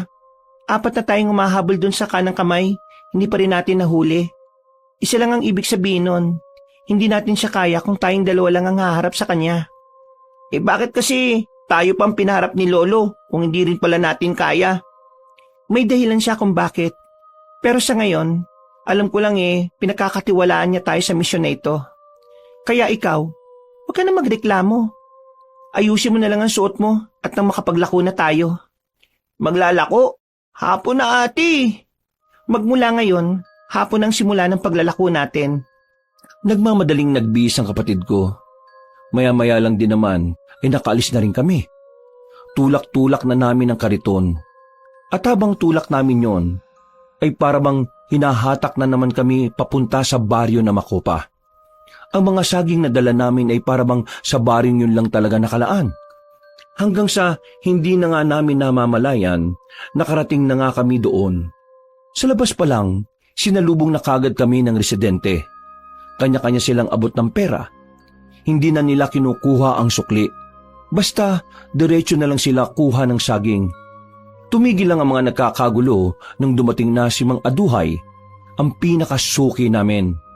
Nako, ilang araw yata kayong hindi napadaan Buti naman at napasyal na rin kayo. May mga bagay lang po kaming inasikaso. Kaya eto, ngayon lang ulit nakabili ng ipanglalako. At dahil ilang araw ko kayong hindi nakita, 10 piling na ang bibiling ko. Grabe naman po pala kayo, Mang Aduay. Ang dami niyong binili. Halatang gustong-gusto niyo ang saging Masustansya naman kasi ang saging Napangiti na lamang sa amin na matandang lalaki. Muling naglapitan ng mga tao. Dinumog na naman kami para bilhin ng mga natitirang saging. Noong mga oras na yon, wala pang kalahating oras ay naubos na ang mga tinda namin. Palis na sana kami, pero may napansin kaming kakaiba sa babaeng nakasalubong namin. Napansin ko na parang hindi siya mapakali. Kamot siya ng kamot. Nang silipin ko ang muka, nakita kong parang namumula mga mata niya. Nang mapansin niya na nakatingin ako sa kanya, agad-agad siyang umalis. Napansin ko na lang na may hawak din pala siyang saging. Tinulak ko ng mabilis ang kariton para makalabas na kami kagad ng Baryo Macopa. O ate, bakit ka nagmamadali? May naalala lang ako. Ano pong naalala niyo? Yung mga aswang na unggoyo. Yung mga aswang na nagaan yung unggoy? Oo, yun nga. Ano naman? Yung mga unggoy, may hilig sa saging. Yung mga tao dito, mahilig din sa saging. Napapaisip lang naman ako. Paano kung mga aswang pala mga nandito? Teka ate, bakit nga hindi natin naisip kagad yun nung nakaraan? Huwag ka na muna maingay. Para makasiguro tayo, kailangan natin bumalik ng bumalik para makapag-imbestiga. Sasabihin ba natin to kina Mang Pedrino at Kuya Dingdong? Oo, kailangan nila itong malaman. Bago pa may makaalam na naghihinala na kami, ay agad na rin kaming umalis. Inabot na kami ng gabi sa daan dahil anong oras na rin kaming natapos sa Baryo Macopa. Habang naglalakad kami, bigla na lang naging aktibo ang mga dala naming anting-anting. Nagkatinginan kaming dalawa ni Bembong. Huminto kami sa pagtutulak. Mga ilang sandali lang, isang boses ang narinig namin mula sa gilid. Araya! Sino ka? Lumapit pa siya sa amin para tamaan ng liwanag na nagmumula sa poste. Minukhaan ko siya. Nanlalaki ang mga mata ko nang makilala ko ang mukha niya. Nakangiti siya sa akin. Noong mga sandaling yon, nakalimutan ko na ang anting-anting. Dagol? Ako nga, Araya. Ate, makakilala kayong dalawa? Siya ang kababata ko, matagal ko nang hindi nakikita. Mabuti naman at naalala mo ko. Kung akala ko nakalimutan mo na ako Anong nangyari sa'yo at bakit bigla ka nalang nawala noon? Anong ginagawa mo dito? Hindi ko alam kung ano sa mga tanong mong dapat kong unahing sagutin Pero gusto ko lang malaman mo na masaya ako makita ka ulit. Masaya rin ako makita ka matapos na mahabang panahon. Pero gusto kong marinig ang mga sagot mo. Ano Dagul? Bakit ka umalis noon? Anong nangyari sa buhay mo? Ano ka na ngayon? Hindi na malaga kung ano man ang nangyari noon. Ang malaga sa akin, magkakasama na tayo ulit. Ipagpapatuloy na natin ulit ang pagkakaibigan natin, Araya. Hindi mo pwedeng isama ang ate ko. Ate? Araya, may kapatid ka pala? Oo, kapatid niya ako. At kahit bata lang ako, hindi mo ko malilinlang. Hindi ko hahayaan na makuha mong ate ko. Aswang ka! Araya, anong sinasabi ng kapatid mo? Ate, gumising ka. Siya ang dahilan kung bakit naging aktibong anting-anting natin. Sa sinabing yun ng kapatid ko, para akong natauhan. Naalala ko ang anting-anting na nasa leeg ko. Sa mga sandaling yung kasi, aktibo pa rin yun habang kaharap ko ang kababata kong si Dagul. Dumistansya kami ng kaunti. Sandali, tiyan ka na lang muna. Araya naman. Tagal nating hindi nakita tapos aakusahan lang ako ng kapatid mong aswang ako. Ano ba ang aswang na yan? Hindi pwedeng magkamali ang anting-anting namin. Aswang ka! Yun ang totoo! Dagul, anong nangyari? Bakit pumani ka na sa kasamaan? Ha? Ano bang sinasabi mo? Wala akong pinapanigan. Mabuti akong tao. Magsabi ka ng totoo, Dagul. Bakit ka sumali sa mga nilalang na yon? Hindi nga ako aswang. Tingnan mo nga kung mukha akong aswang. Ano bang anting-anting yung sinasabi nyo? Hindi ko kayo maintindihan eh. Bigla na lamang kinuha ni Bengbong ang espada niya na nakatago sa kariton. Itinutok niya yung kay Dagul. Napalayo naman ng bahagya si Dagul at nanlalaki ang mga mata. Pasensya ka na. Oo. Matagal na kitang gusto makita. Pero mukhang magkaiba na ang landas na tinatahak nating dalawa. Anong ibig mo sabihin? Ibig sabihin lang, lagot ka na sa amin. Maniwala kayo sa akin, hindi ako aswang. Kinuha ko na rin ang espada ko. Sa pagkakataong ito, nakita ko na ang pangamba sa mukha ni Dagul. Wala siyang ginawang kahit na ano. Pero nagulat kami nang bigla siyang tumakbo. Takot na takot. Sinundan namin siya. Sumabit siya sa truck na napadaan. Nung oras na yon, Kabanong, litong-lito ko kung siya ba talaga ang kababata ko. Sobrang layo na kasi niya sa dati. At isa pa sa nakakapanggulo ng isipan ko, ay kung totoo nga bang naging aswang siya. Ate naman, bakit tinayaan natin makatakas? Hindi na lamang ako nakapagsalita nung oras na yon. Aminado akong kasalanan ko kung bakit kami natakasan ni Dagul. Nagulat din kasi ako sa mga pangyayari. Hindi ko akalain na ang kababata ko na minsan ang naging bahagi ng buhay ko ay siya palang makakalaban ko. Pero kahit na ganon, may parte pa rin ng utak ko na nagsasabing baka nagkakamali lang kami ng iniisip. Nakauwi naman kami ng ligtas nung oras na yon. Pero hindi ako pinapansin ng kapatid ko. Yun ang unang beses na nangyari na parabang hangin lang ako sa kanya. Hindi ko na lang siya kinontra dahil may katwiran din naman si Bembong. Kinaumagahan, ganun pa rin siya sa akin. Mabuti na nga lang ay nagpunta na si Jano kaya kahit papaano ay meron akong nakakausap. Raya, sino pala yung dalawang lalaki na palagi niyo kasama nung nakaraan? Yung matanda yung isa? Sino yun? Si Mang Pedrino at Dingdong. Mga tindero din sila. Nakausap lang namin at napalagayan ng loob. Mukha kasi silang mga hindi gagawa ng mabuti. Yun ang akala mo. Basta, mag-iingat ka sa dalawang yun ha. Baka mamaya may gawing masama sa inyo ng kapatid mo yun. Naalala mo yung ginawa ko sa'yo nung unang beses tayo nagkita? Gagawin ko yun sa kanila kapag may ginawa silang hindi maganda sa akin. Lalong-lalo na sa kapatid ko. Kung sa bagay, ikaw nga pala yung tipo ng babae na hindi basta-basta naaapi. Ano palang meron at biglang napasyal ka dito sa amin? Tatanong ko sana kung maglalako ba kayo ng saging bukas. Ang dami kasing dating ngayong araw eh. Hindi na siguro muna. Bakit naman? Basta, huwag ka na magtanong. Anong klaseng kausap to, labo? Napapailing na lamang si Jano sa akin. Ang bilis ko kasing tamarin sa pakikipag-usap sa iba. Dahil hindi nalabas ng kwarto si Bembong, inihabilin ko na muna siya kay Aling Pina. Kailangan kong puntahan ng maglolo para alamin kung may bagong impormasyon silang nakuha. Nang naglalakad na ako, bigla na lang lumabas sa gilid si Dagul. Hinila niya ako papunta sa gilid. Agad naman akong dumistansya sa kanya. Wala ang anting-anting ko kaya hindi ko malaman kung totoo ba talaga ang hinala namin na aswang siya o hindi. Ako to, yung kababata mo. Paano mo nalaman na dito ako nakatira? At saka, lumayo ka nga sa akin, aswang ka. Araya naman eh. Ang tagal kitang hinanap tapos nagpapaniwala ka lang sa kapatid mo. Hindi nagsisinungaling ang anting-anting namin. Aswang ka, Dagul. Ngayon, sabi mo sa akin kung nasaan ang iba mo pang kasama at ang pinuno ninyo. Kung talagang may pagpapalaga ka pa sa akin, lalo na sa pagkakaibigan nating dalawa, magsabi ka. Ano nga ituturo ko sa'yo? Wala nga akong alam sa sinasabi mo eh. Teka, paano ko ba mapapatunayan na hindi ako aswang? Alam ko na. Halika. Saan mo ko dadalhin? Di ba may palengke dyan? Kukuha ako ng bawang at kakainin ko pa mismo sa harapan mo. Huwag nga akong hawakan. Di sige. Mauna na ako maglakad. Kahit na meron akong pagdududa sa kanya, pinagbigyan ko pa rin siya ng pagkakataon na mapatunayan kung ano man ang sinasabi niya. Nagpunta kami sa palengke. Bumili kami ng bawang. Pinakita niya mismo na nasa bibig niya ang bawang. Ninuya niya pa at nilunok. O ano? Di ba ang aswang takot sa bawang? Kasi mapti sa balat at saka lalo na sa lalamunan.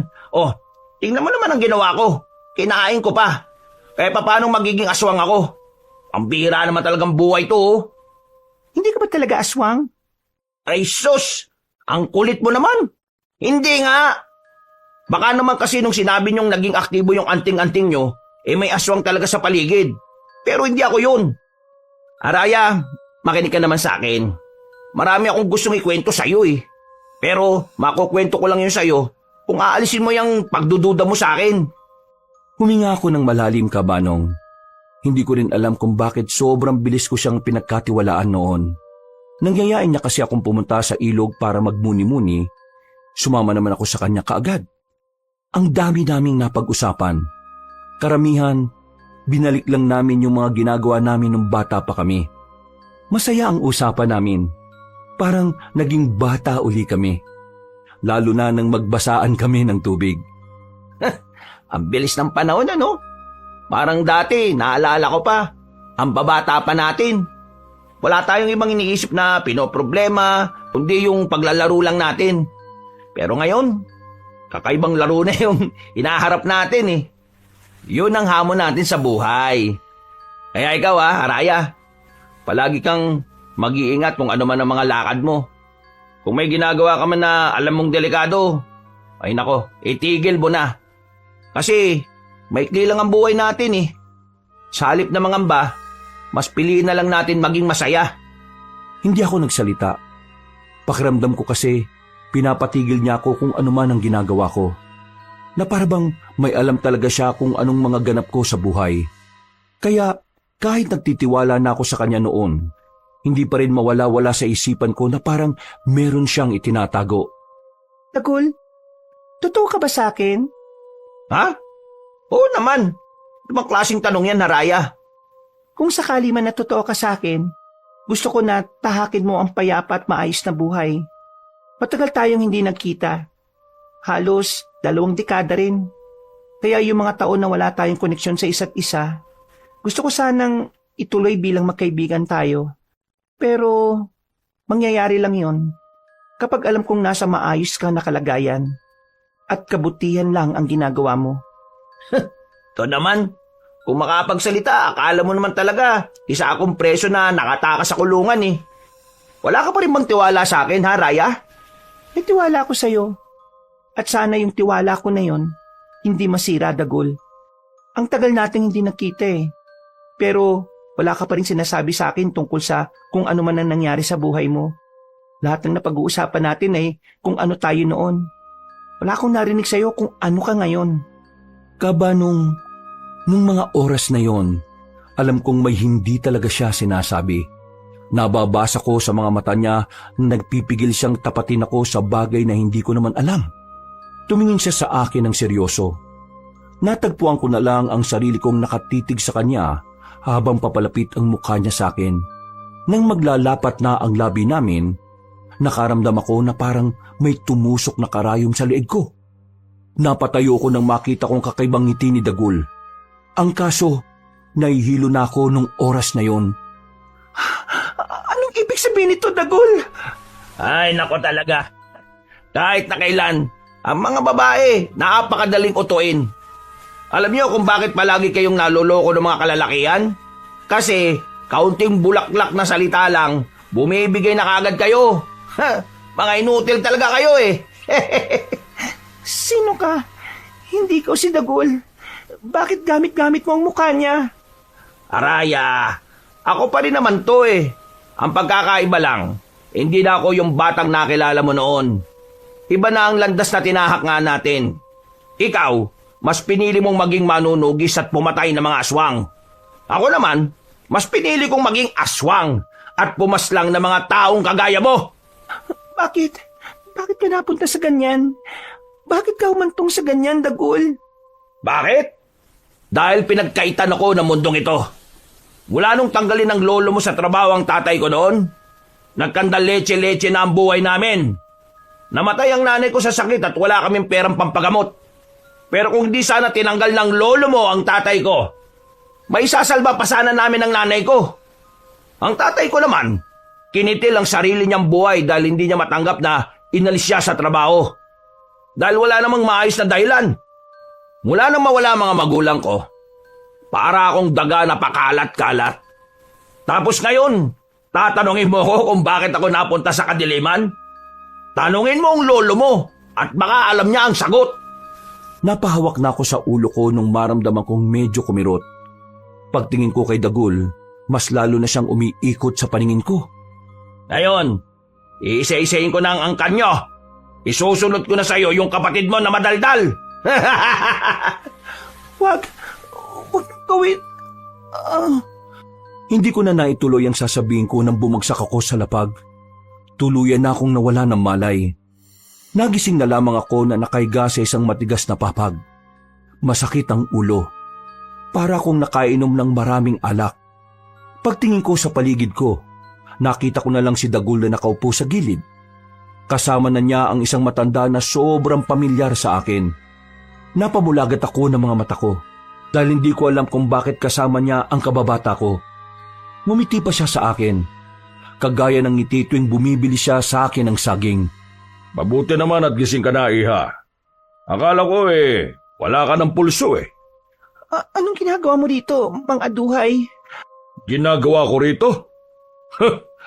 Dagul, paliwanag mo nga sa kanya kung ano ang ginagawa ko rito. Si Mang Aduhay, siya lang naman ang pinuno ng mga aswang. Ha? Pinuno ng mga aswang? Anong ibig sabihin nito, Mang Aduhay? Nagulat ka ba, iha? Sumagot ka. Ikaw ba talaga ang totoong pinuno ng mga aswang? Oo, ako nga. Ako nga ang pinuno ng mga aswang. Ang pinuno na hinahanap ninyo. Pinagmukha mo lang pala kaming tanga ng kapatid ko. Hindi kasalanan ni pinuno kung masyado kayong madaling utuin eh. Kaso kasi, kaunting pagpapakitang tao lang eh. Nauhulog na kayo kagad. Alam mo rin ang tungkol dito? Oo naman. Linano na talaga namin to. Nung malaman ko pa lang na nandito ka na sa Sigihor, nakagawa na kagad kami ng malupit na plano ni pinuno. Akala mo siguro madadala mo kami ng pagtitinda-tinda nyo ng saging ano? Kilala ka namin. Pagpunta mo pa lang dito, alam na namin kung anong pakay ninyo. Mga duwag! Anong sinabi mo? Duwag! Takot! Kinailangan niyo pa akong igapo sa igana ito para lang siguraduhin hindi kayo mapapahamak? Tama naman ang sinabi mo. Alam ko naman na ikaw ang malaking banta sa mga gusto naming gawin. Wala akong pakialam sa dalawang lalaki na kasama mo. Kayang-kaya ko silang paslangin ng walang kahirap-hirap. Huwag ka masyadong makampante. Hindi niyo alam kung anong kayang gawin ng kapatid ko. Yung kapatid mong bobwet? Seryoso ka ba? Kulang pa sa karanasan ng batang yon. Baka tirisin ko lang yun eh. Dagul, siguraduhin yung hindi ito makakatakas, ha? Ano bang gagawin niyo sa akin? Ikukulong ka lang naman namin dito hanggang sa matapos na namin ang lahat ng dapat gawin sa labas. At kapag ayos na ang mga bagay-bagay, magiging isa ka na sa amin. Kailangan namin ng isang manunugis na pwedeng gawing aswang bilang mandirigma. Hindi mangyayari yan. Kahit na mamuti pang mata mo. Ngumiti na lang sa akin si Mang Aduhay. Kung noon ay gumagaan ang pakiramdam ko kapag ngumingiti siya, ngayon ay galit na ang nararamdaman ko. Lumabas ng silid si Mang Aduhay. Ang naiwan na lamang ay ako at si Dagul. Tiningnan ko siya na masama. Huwag mo nang tangkain pang makatakas dito. Wala ka rin magagawa. Wala na sa'yo ang anting-anting mo. At hindi na yun may babalik pa sa'yo kahit na kailan. Saan niyo dinala ang anting-anting ko? Hulaan mo! Walang iya ka. Kung alam ko lang na naging demonyo ka na ngayon, di sana matagal ko na kinalimutan ng pagkakaibigan natin. Di sana hindi na kita hinintay. Aba, kasalanan ko na naman ba? Pinili mo yan eh. Sinubukan kong magpumiglas ng mga oras na yon, Kabanong. Pero masyadong maigpit ang pagkakagapos nila sa magkabilang kamay at pako. Habang si Dagul, patawa-tawa lang siya sa gilid. Kung makakalapit lang talaga ako sa kanya noon, mabubungi siya sa akin. Sabihin mo, Unggoyo ba ang tawag sa inyo? Ha! Ang galing mo naman. Paano mo nalaman yan? Akala ko talaga wala kang ideya sa mga kagaya namin eh. Anong klaseng aswang kayo? Bakit hindi kayo tinatablan ng bawang? Bakit hindi nararamdaman ang anting-anting namin ng mga nasa banyo ng Makopa? Kaming mga unggoyo ay may kakayahang itago ang presensya namin. Hindi kami tinatablan ng mga anting-anting na yan. Mga unggoy pala kayo eh. Kaya naman pala mahihilig kayo sa saging. Heh, buti naman eh, habang tumatagal naiintindihan mo na rin ang sitwasyon. Nakakahanga ka naman. Marunong ka rin naman palang mag-isip. Dagul, kung ako sa'yo, magbago ka na ngayon pa lang. Dahil magsisisi ka sa bandang huli. Wala akong pagsisisihan. Masaya ako nakikitang unti-unting nangyayari ang pagiganti ko. O, paano? Diyan ka na muna. Huwag kang tatakas ha. Ang daming nagbabantay sa labas. Ngumiti pa siya sa akin ng nakakaloko. Pabagsak niyang isinarado ang pintuan. Bumuntong hininga na lamang ako. Sinuyod ko ng tingin ang buong paligid. Pero kahit na anong tingin ko, ay wala akong makitang pag-asang makakatakas ako sa pagkakagapos. Walang kagamit-gamit doon. Nagsarado na lang ang kamao ko. Ang tanga-tanga ko nun. Kung nakinig lang sana ako agad sa kapatid ko, Kabanong, hindi sana nangyari sa akin yun. Lumipas ang mga oras. Naririnig ko nang umaalulong ang mga aswang sa labas. Sumapit na pala ang kinagabihan. Bagot na ako sa kinalalagyan ko. Hindi ko na alam ang gagawin ko. Wala rin kasi ang anting-anting. Wisit na buhay talaga to. Dapat talaga matagal ko nang kinalimutan ng siraulong yun eh. Humiga na lang ako. Ang akala ko, wala nang pag-asa na makaalis ako ron. Hanggang sa bigla na lang akong may narinig na kalabog sa labas ng pintuan. Napabangon ako ulit, Kabanong.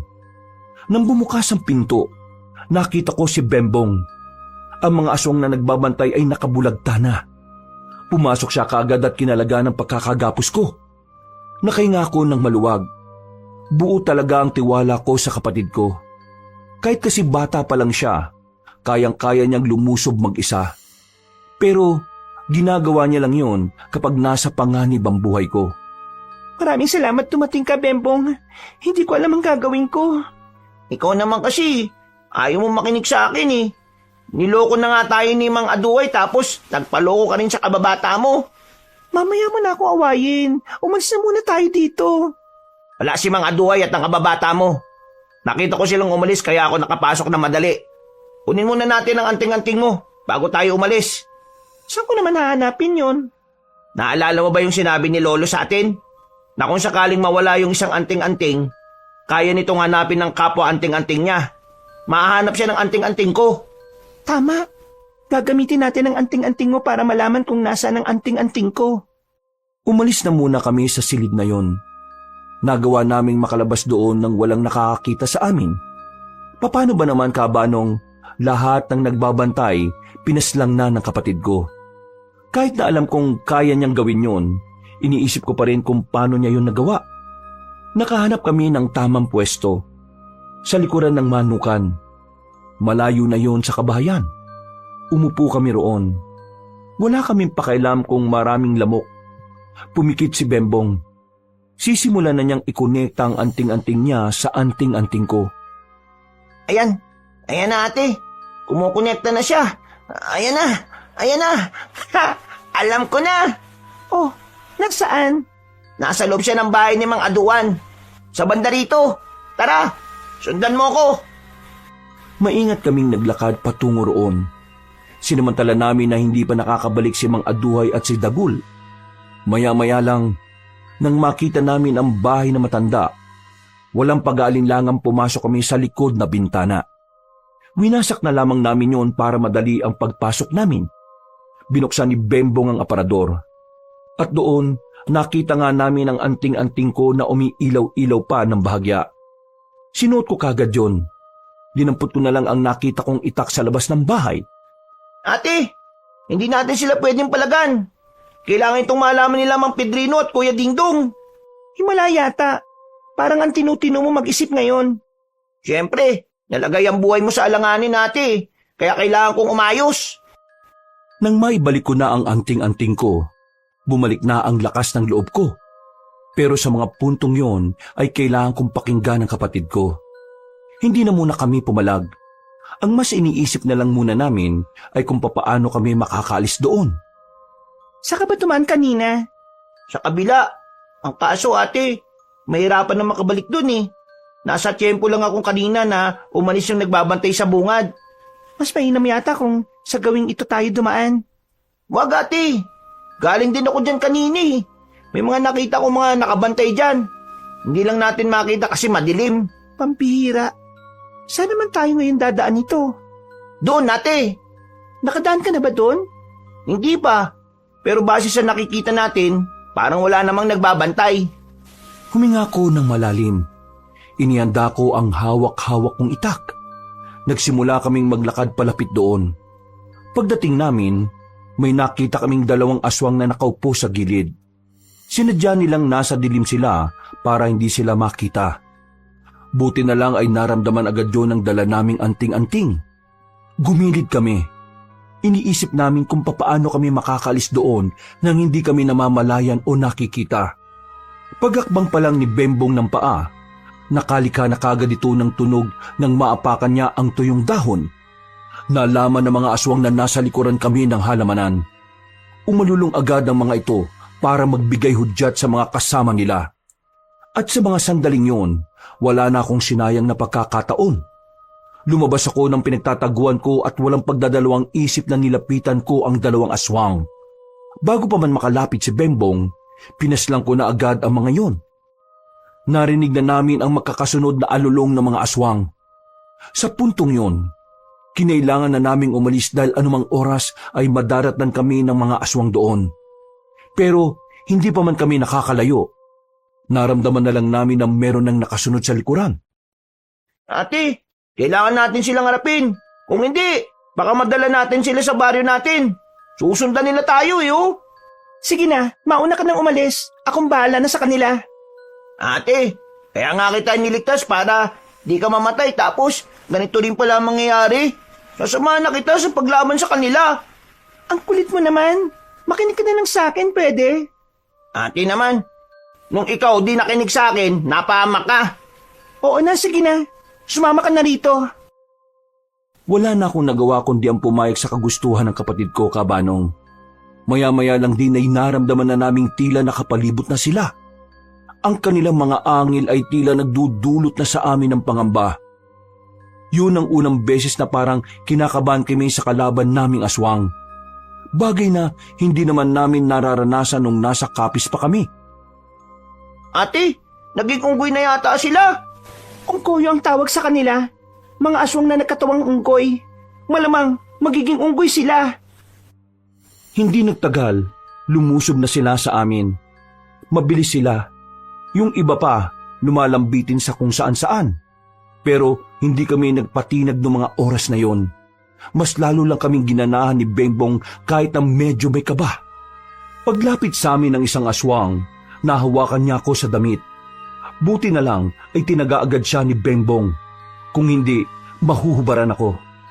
Paglingon ko naman sa gilid, may dalawang aswang na nagtangkang lumapit kay Bembong.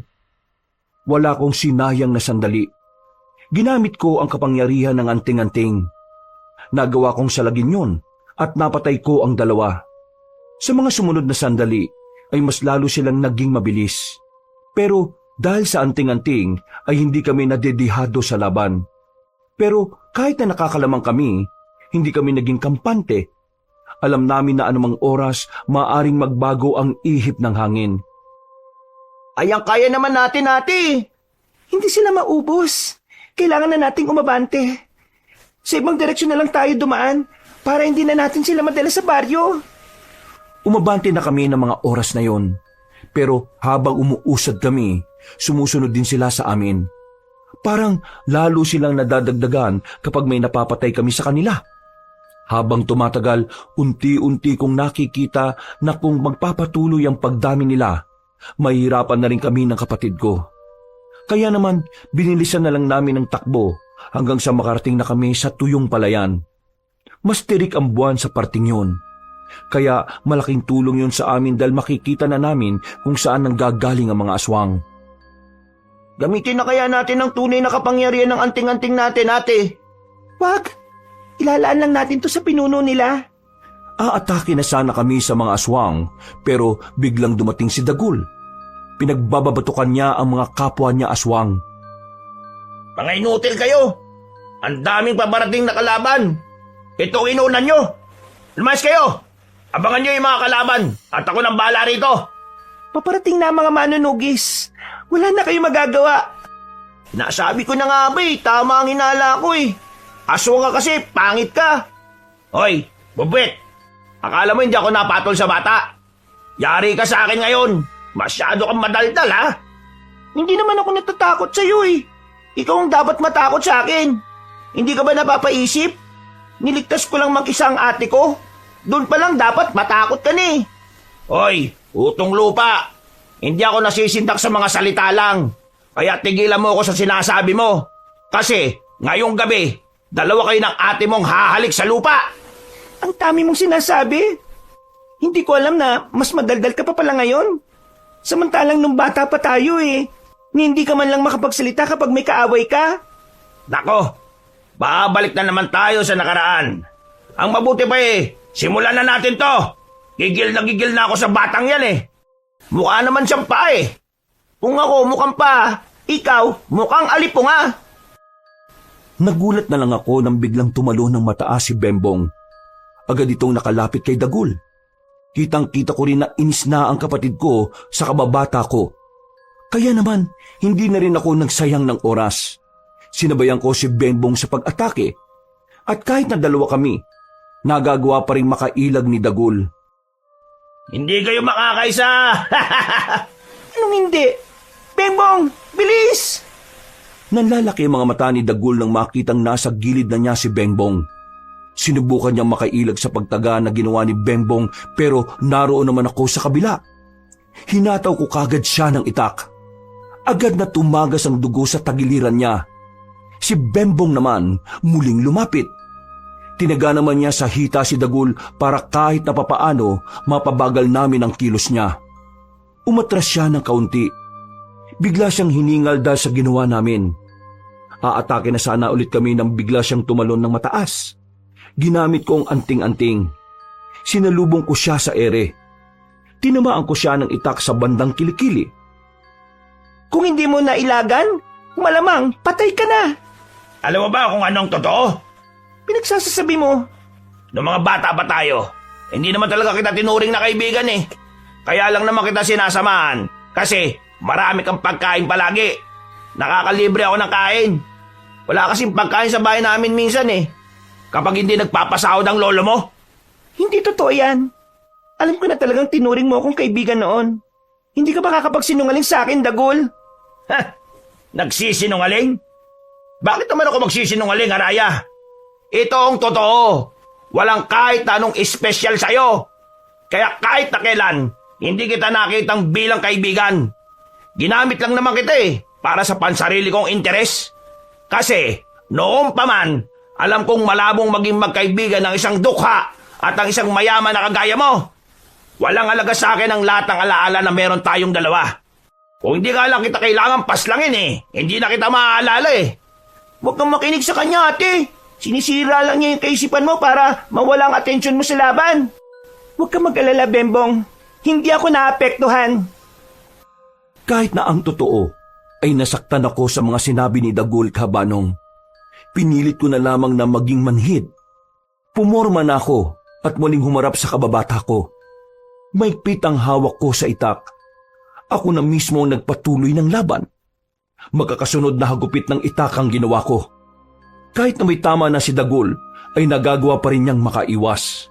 Maya-maya pa, nagkaroon ako ng isang pagkakamali. Nakakuha siya ng pagkakataon para makatama sa akin. Tumalsik ako sa lakas ng suntok niya. Mabilis namang rumisponde ang kapatid ko para tulungan ako. Yan kasi, sabi mo di ka apektado, pero para ka namang wala sa sarili yung matake. Ano? Masakit pa? Nagsisimula pa lang ako. Umanda ka. Sinaktan mo ang ate ko, ha? Bembong, huwag ka masyadong magpapadalos-dalos. Huwag ka magkalala, ate. Ako nang bahala sa isang to. Ang kulit mo talaga. Ikaw, isang bubit. Lalaban sa pusa. Kung pusa ka, ako naman, leon. Aba! Agad akong tumayo. Pipigilan ko sana si Bembong pero mabilis na siyang nakalapit kay Dagul. Pinaghahagupit niya yun ng kanyang espada. Ilang beses niya ring tinamaan, pero parang hindi naman tinatablan. Tumatawa-tawa pa yun na parabang wala lang sa kanya ang ginagawa ng kapatid ko. Maya-maya lang, naramdaman kong parang may iba pang naroon bukod sa amin. Mabilis kong kinuha si Bembong at dumistansya. Bakit, ate? Nandiyan na si Mang Aduhay. Lumabas siya mula sa dilim. Kampanteng naglalakad palapit sa amin. Nakita ko naman ang kakaibang ngiti ni Dagul, na parabang ang dating ng matanda ay ang pag-asa niya. Buti naman dumating ka, mga duway. Nakakahiya ka. Ha? Isa kang malaking kahiyan sa mga aswang. Hindi mo magawang palaga ng ganyang kalit na bata. Pero, mga duway, dalawa po sila eh. Mag-isa lang kahit na ilan pa yan. Nagpakita ka man lang sana na kahit papaano nakakalabang ka. Pero wala. Tingnan mo yung dalawang kalaban mo. Kakaunti pa lang ang galos. Kung ibang aswang yan, baka pinatay na yung dalawang yan. Pero ikaw ano? Mga duway, malalakas silang dalawa eh. Kahit na yung bata na yan. Impacto sa labanan yan, mga duway. Ang sabihin mo, mahina ka lang talaga. Tinuruan kita kung paano maging malakas. Pero isang musmus lang ang magpapahina sa tuhod mo? Hindi ako musmos. Bata lang ako sa paningin nyo. Pero kayang-kaya ko kayong labanan at paslangin. Hoy bata, ibahin mo ako. Hindi ako kagaya nito na mahina. Pumapatol pa naman ako sa bata. Kaya hindi kita palalampasin. Subukan mo lang saktan ng kapatid ko. Ihatid kita sa tahanan ng mga demonyo. Kung ganun pala, di simulan na natin. Mga duway, labang ko ito. Manahimik ka! Anong karapatan mong angkinin ang isang laban kung hindi mo na ito kayang panindigan? Pero, tumigil ka na! Nagulat na lang ako sa ginawa ni Mang Aduhay. Humaba kasi ang kuko niya at ibinaon niya sa tiyan ni Dagul. Sumuka agad ng dugo ang kababata ko. At bago siya bumagsak sa lupa, nakita ko pa siyang nakangiti sa akin. Hindi ko alam kung ano ang ibig niyang sabihin sa ngiting yun. Pero nakaramdam ako na matinding kalungkutan. Natagpuan ko na lang ang sarili kong tumutulo ang luha ko. Anong ginawa mo sa kanya? Oh, bakit ka nagagalit dyan? Di ba kalaban niyo ang mga aswang? O yan na, ako mismo ang gumawa ng gusto niyong gawin. Kababata mo nga pala si Dagul. Pasensya ka na. Hindi ko na kasi maalala eh. Walang hiya ka. ate! Sa galit ko, kabanong, nilapitan ko kagad si Mang Aduhay. Pinagtatataga ko siya, pero hindi ako makatama. Bigla na lang niya akong sinuntok sa tiyan. Sobrang lakas. Napadura kagad ako ng dugo. Namimilipit akong bumagsak. Si Bembong naman, sumunod na rin sa kanyang pag-atake. Pero masyadong kakaiba si Mang Aduhay. Parang naririnig niya ang utak namin dahil basang-basa niya ang bawat kilos. Nahawakan niya ang kapatid ko sa damit. Inagaw nito ng marahasang espada. Binalibag naman niya si Bembong. May hina naman pala kayo eh. Nagsayang lang ako ng pamasahe para humantong sa ganito. Hindi ako makapaniwala na kayo ang pinagmamalaki ng kapis. Pero ngayong nandito na kayo sa harapan ko, wala man lang akong saya na nararamdaman. Para lang ako nakikipagsuntukan sa katawan ng saging. Puro ka saging eh, no? Palibasa, unggoy ka! Napalingon kami sa gilid. Nakita namin kararating lang ni Mang Pedrino at ni Dingdong. Sa puntong ito, tila nabuhayan na ako ng loob. Tumaas kahit papaano ang moral namin ng kapatid ko. Bumangon ako at lumapit kay Bembong. Nahihirapan siyang makatayo. Sa liit kasi ng katawan niya ay mararamdaman niya talaga ang paghampas niya sa lapag. Sa wakas, nakita na rin kita. Matagal mo na pala akong hinahanap. Sino ka ba?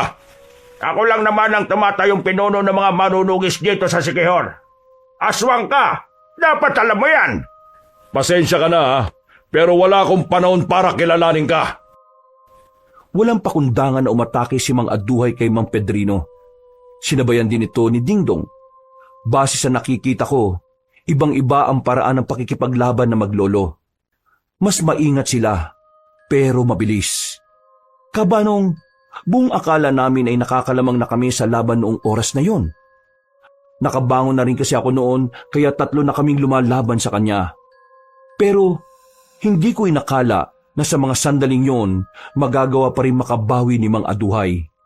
Kahit duguan na ang katawan niya, nagawa niya pa rin makapagbago ng anyo. Hindi niyo ako mapipigilan sa gusto kong mangyari. Tahanan namin ang Siquijor! Hindi namin ito ibibigay sa inyo! Muli naming inatake si Mang Aduhay. Naging maskuladong unggoy siya noong mga oras na yun. Una niya akong nilapitan. Hindi ako nakapaghanda. Buti na lang ay humarang si Dingdong. Sinubukan niyang hagupitin si Mang Aduhay ng itak.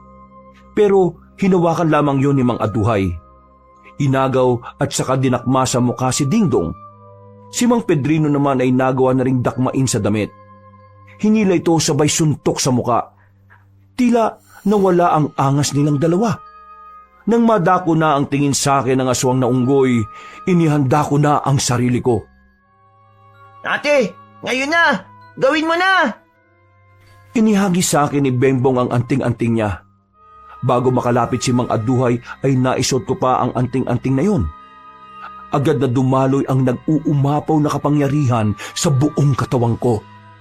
Paglapit ni Mang Aduhay sa akin, sinuntok niya ako ng malakas. Tinamaan ako sa dibdib pero parang hindi ko na yon naramdaman. Isinarado ko ang kamao ko. Sa sobrang gaan ito, ay malakas ko itong pinadapo sa panga niya. Nang umilaw naman ang 2 kwintas na suot ko, kakaibang bilis naman ang pinagkaloob nito sa akin. Sa sobrang bilis ko, walang magawa si Mang Aduhay. Hindi niya ako mailagan. Lahat ng suntok ko ay tumatama sa kung saan-saang parte ng katawan niya. Hindi! Paano ka lumakas ng ganyan? Nung una pa lang, dapat alam mo na ang mga manunugis ng kapis ay hindi basta-basta natatalo. Kaya ngayon, mararamdaman mo ang galit ko. Sinaktan mo ang kapatid ko, kaya humanda ka ngayon. Tumalon ako ng mataas. Sinalubong niya ako sa ere. Bago kami bumagsak ay nahawakan ko siya sa liig. Diniin ko siya sa lupa. Sinipa ko ng maraming beses ang kanyang muka. Hindi ko yun tinigilan hanggat hindi ko nakikitang sumusuka siya ng dugo. Pero nagawa niya pa rin akong itulak at makabangon. Gigewang-gewang na siya. Pero nagagawa niya pa rin tawanan ng sitwasyon. Naririnig mo ba ang hiyaw ng mga kasama mo? Sinyalis yun na matatalo na kayo. Tagilid na rin ang laban nila sa mga kasama namin. Tangkapin mo na kahit na kailan ay hindi mananalo ang kasamaan sa kabutihan. Wala akong pakialam. Lalaban ako hanggang dulo. Humanda ka! Sa huli niyang paglapit sa akin, kinuha ko na ang itak sa ibaba. Walang ano-ano, hinagupit ko ang leeg niya. Sa lakas ng pagkakahataw ko kabanong, gumulong na lamang ang kanyang ulo sa lapag. Ang galing mo, ate! Magmula ngayon, hindi na kita aawayin, Haraya. Tunay ngang kakaibang galawan ng mga taga-kapis. Ang buong Siquijor ay nagpapasalamat sa inyong dalawa. Ginawa ko lang kung anong nakasaad sa misyon namin. Tinulungan ko na silang bumangon. Binalikan na lang namin ang iba pang aswang na natira. Tinulungan namin ang mga manunugis na matapos yun. Di kalaunan, tuluyan na nga naming nakuha ang tagumpay. Idiniklara na ni Mang Pedrino na wala ng banta sa buhay ng mga taga-Siquijor. Kabanong, ang laban na yon ang tumatak talaga sa puso ko. Lalo na't sa laban din na yon nawalan ako ng matalik na kaibigan. Pero sa kabila ng pagbabago ng kababata kong si Dagul, ipinagdarasal ko na lang na kung magkikita kami balang araw, makikita ko na rin ang dating siya noong una kaming nagkakilala. Kinabukasan ay nakauwi na rin kami ng kapatid ko sa bahay. Inabutan namin si Aling Pina na nagwawalis sa bakuran namin dahil sa mga tuyong dahon. Diyos ko, ano ba nangyari sa inyo? At bakit may mga benta kayo sa katawan? Galing lang po sa gubat. Sinubukan namin mangaso pero delikado pala kasi madulas sa gubat kaya ayan. Masakit po ang likod ko, Aling Pina. Pwede po ba akong makahingi ng masarap na puto? Puto pala ang gusto mo. Aba, sige. Magpapaluto ako ngayon. Uy. Narinig ko, may puto. Pengi ako. Hindi mo narinig. Ang sabi ko, magpapaluto pa lang ako. Ay, kala ko naman nandito na. Sakto, nagugutom na kasi ako eh. Oh, bakit? Anong nangyari sa inyong dalawa? Nasabi na namin kay Aling Pina. Siya na lang ang tanungin mo. Aling Pina, ano ba nangyari sa kanila? Ay nako, bahala ka dyan. Mabuti pa samahan mo na lang akong bumili ng rekado. Magluluto tayo ng puto. Umalis silang dalawa at napapangiti na lamang kami ni Bembong. Kabanong, masasabi kong naging masaya rin ang pananatili namin doon kahit na kailangan pa naming humarap sa matinding hamon. Pamilya na rin ang itinuring sa amin ni Aling Pina at ni Jano. Si Mang Pedrino at Dingdong naman ay sumama sa aming papuntang Capiz para makilala ng personal ang pinakamababangis na manunugi sa probinsya namin. At sa mga sumunod na taon, dumadalo-dalo pa rin naman kami sa Siquijor. Nagpabalik-balik na lang kami doon. Hindi pa rin nalalaman ni Jano at ni Aling Pina kung ano nga ba talaga ang ginagawa namin doon. Hinding-hindi ko makakalimutan ng karanasan na yon, Kabanong. Habang buhay nang nakatatak sa puso ko ang mga aral at mga taong nakasama namin sa lugar na yon. Mga taong nagdulot sa amin ng ngiti at kasiyahan. At higit sa lahat, nagdulot sila sa amin ng mga bagong pananaw na madadala namin sa paglakad ng panahon. Sa mga nakikinig, sa mga kabangers, palagi lang natin tatandaan na ipaglaban natin ang kabutihan. Dahil ang kabutihan ay ang magdadala sa atin sa kapayapaan. Hanggang dito na lamang po ako. Maraming salamat po sa inyong lahat mga kabangers at lalong-lalo na sa inyo, Kabanong. Wakas.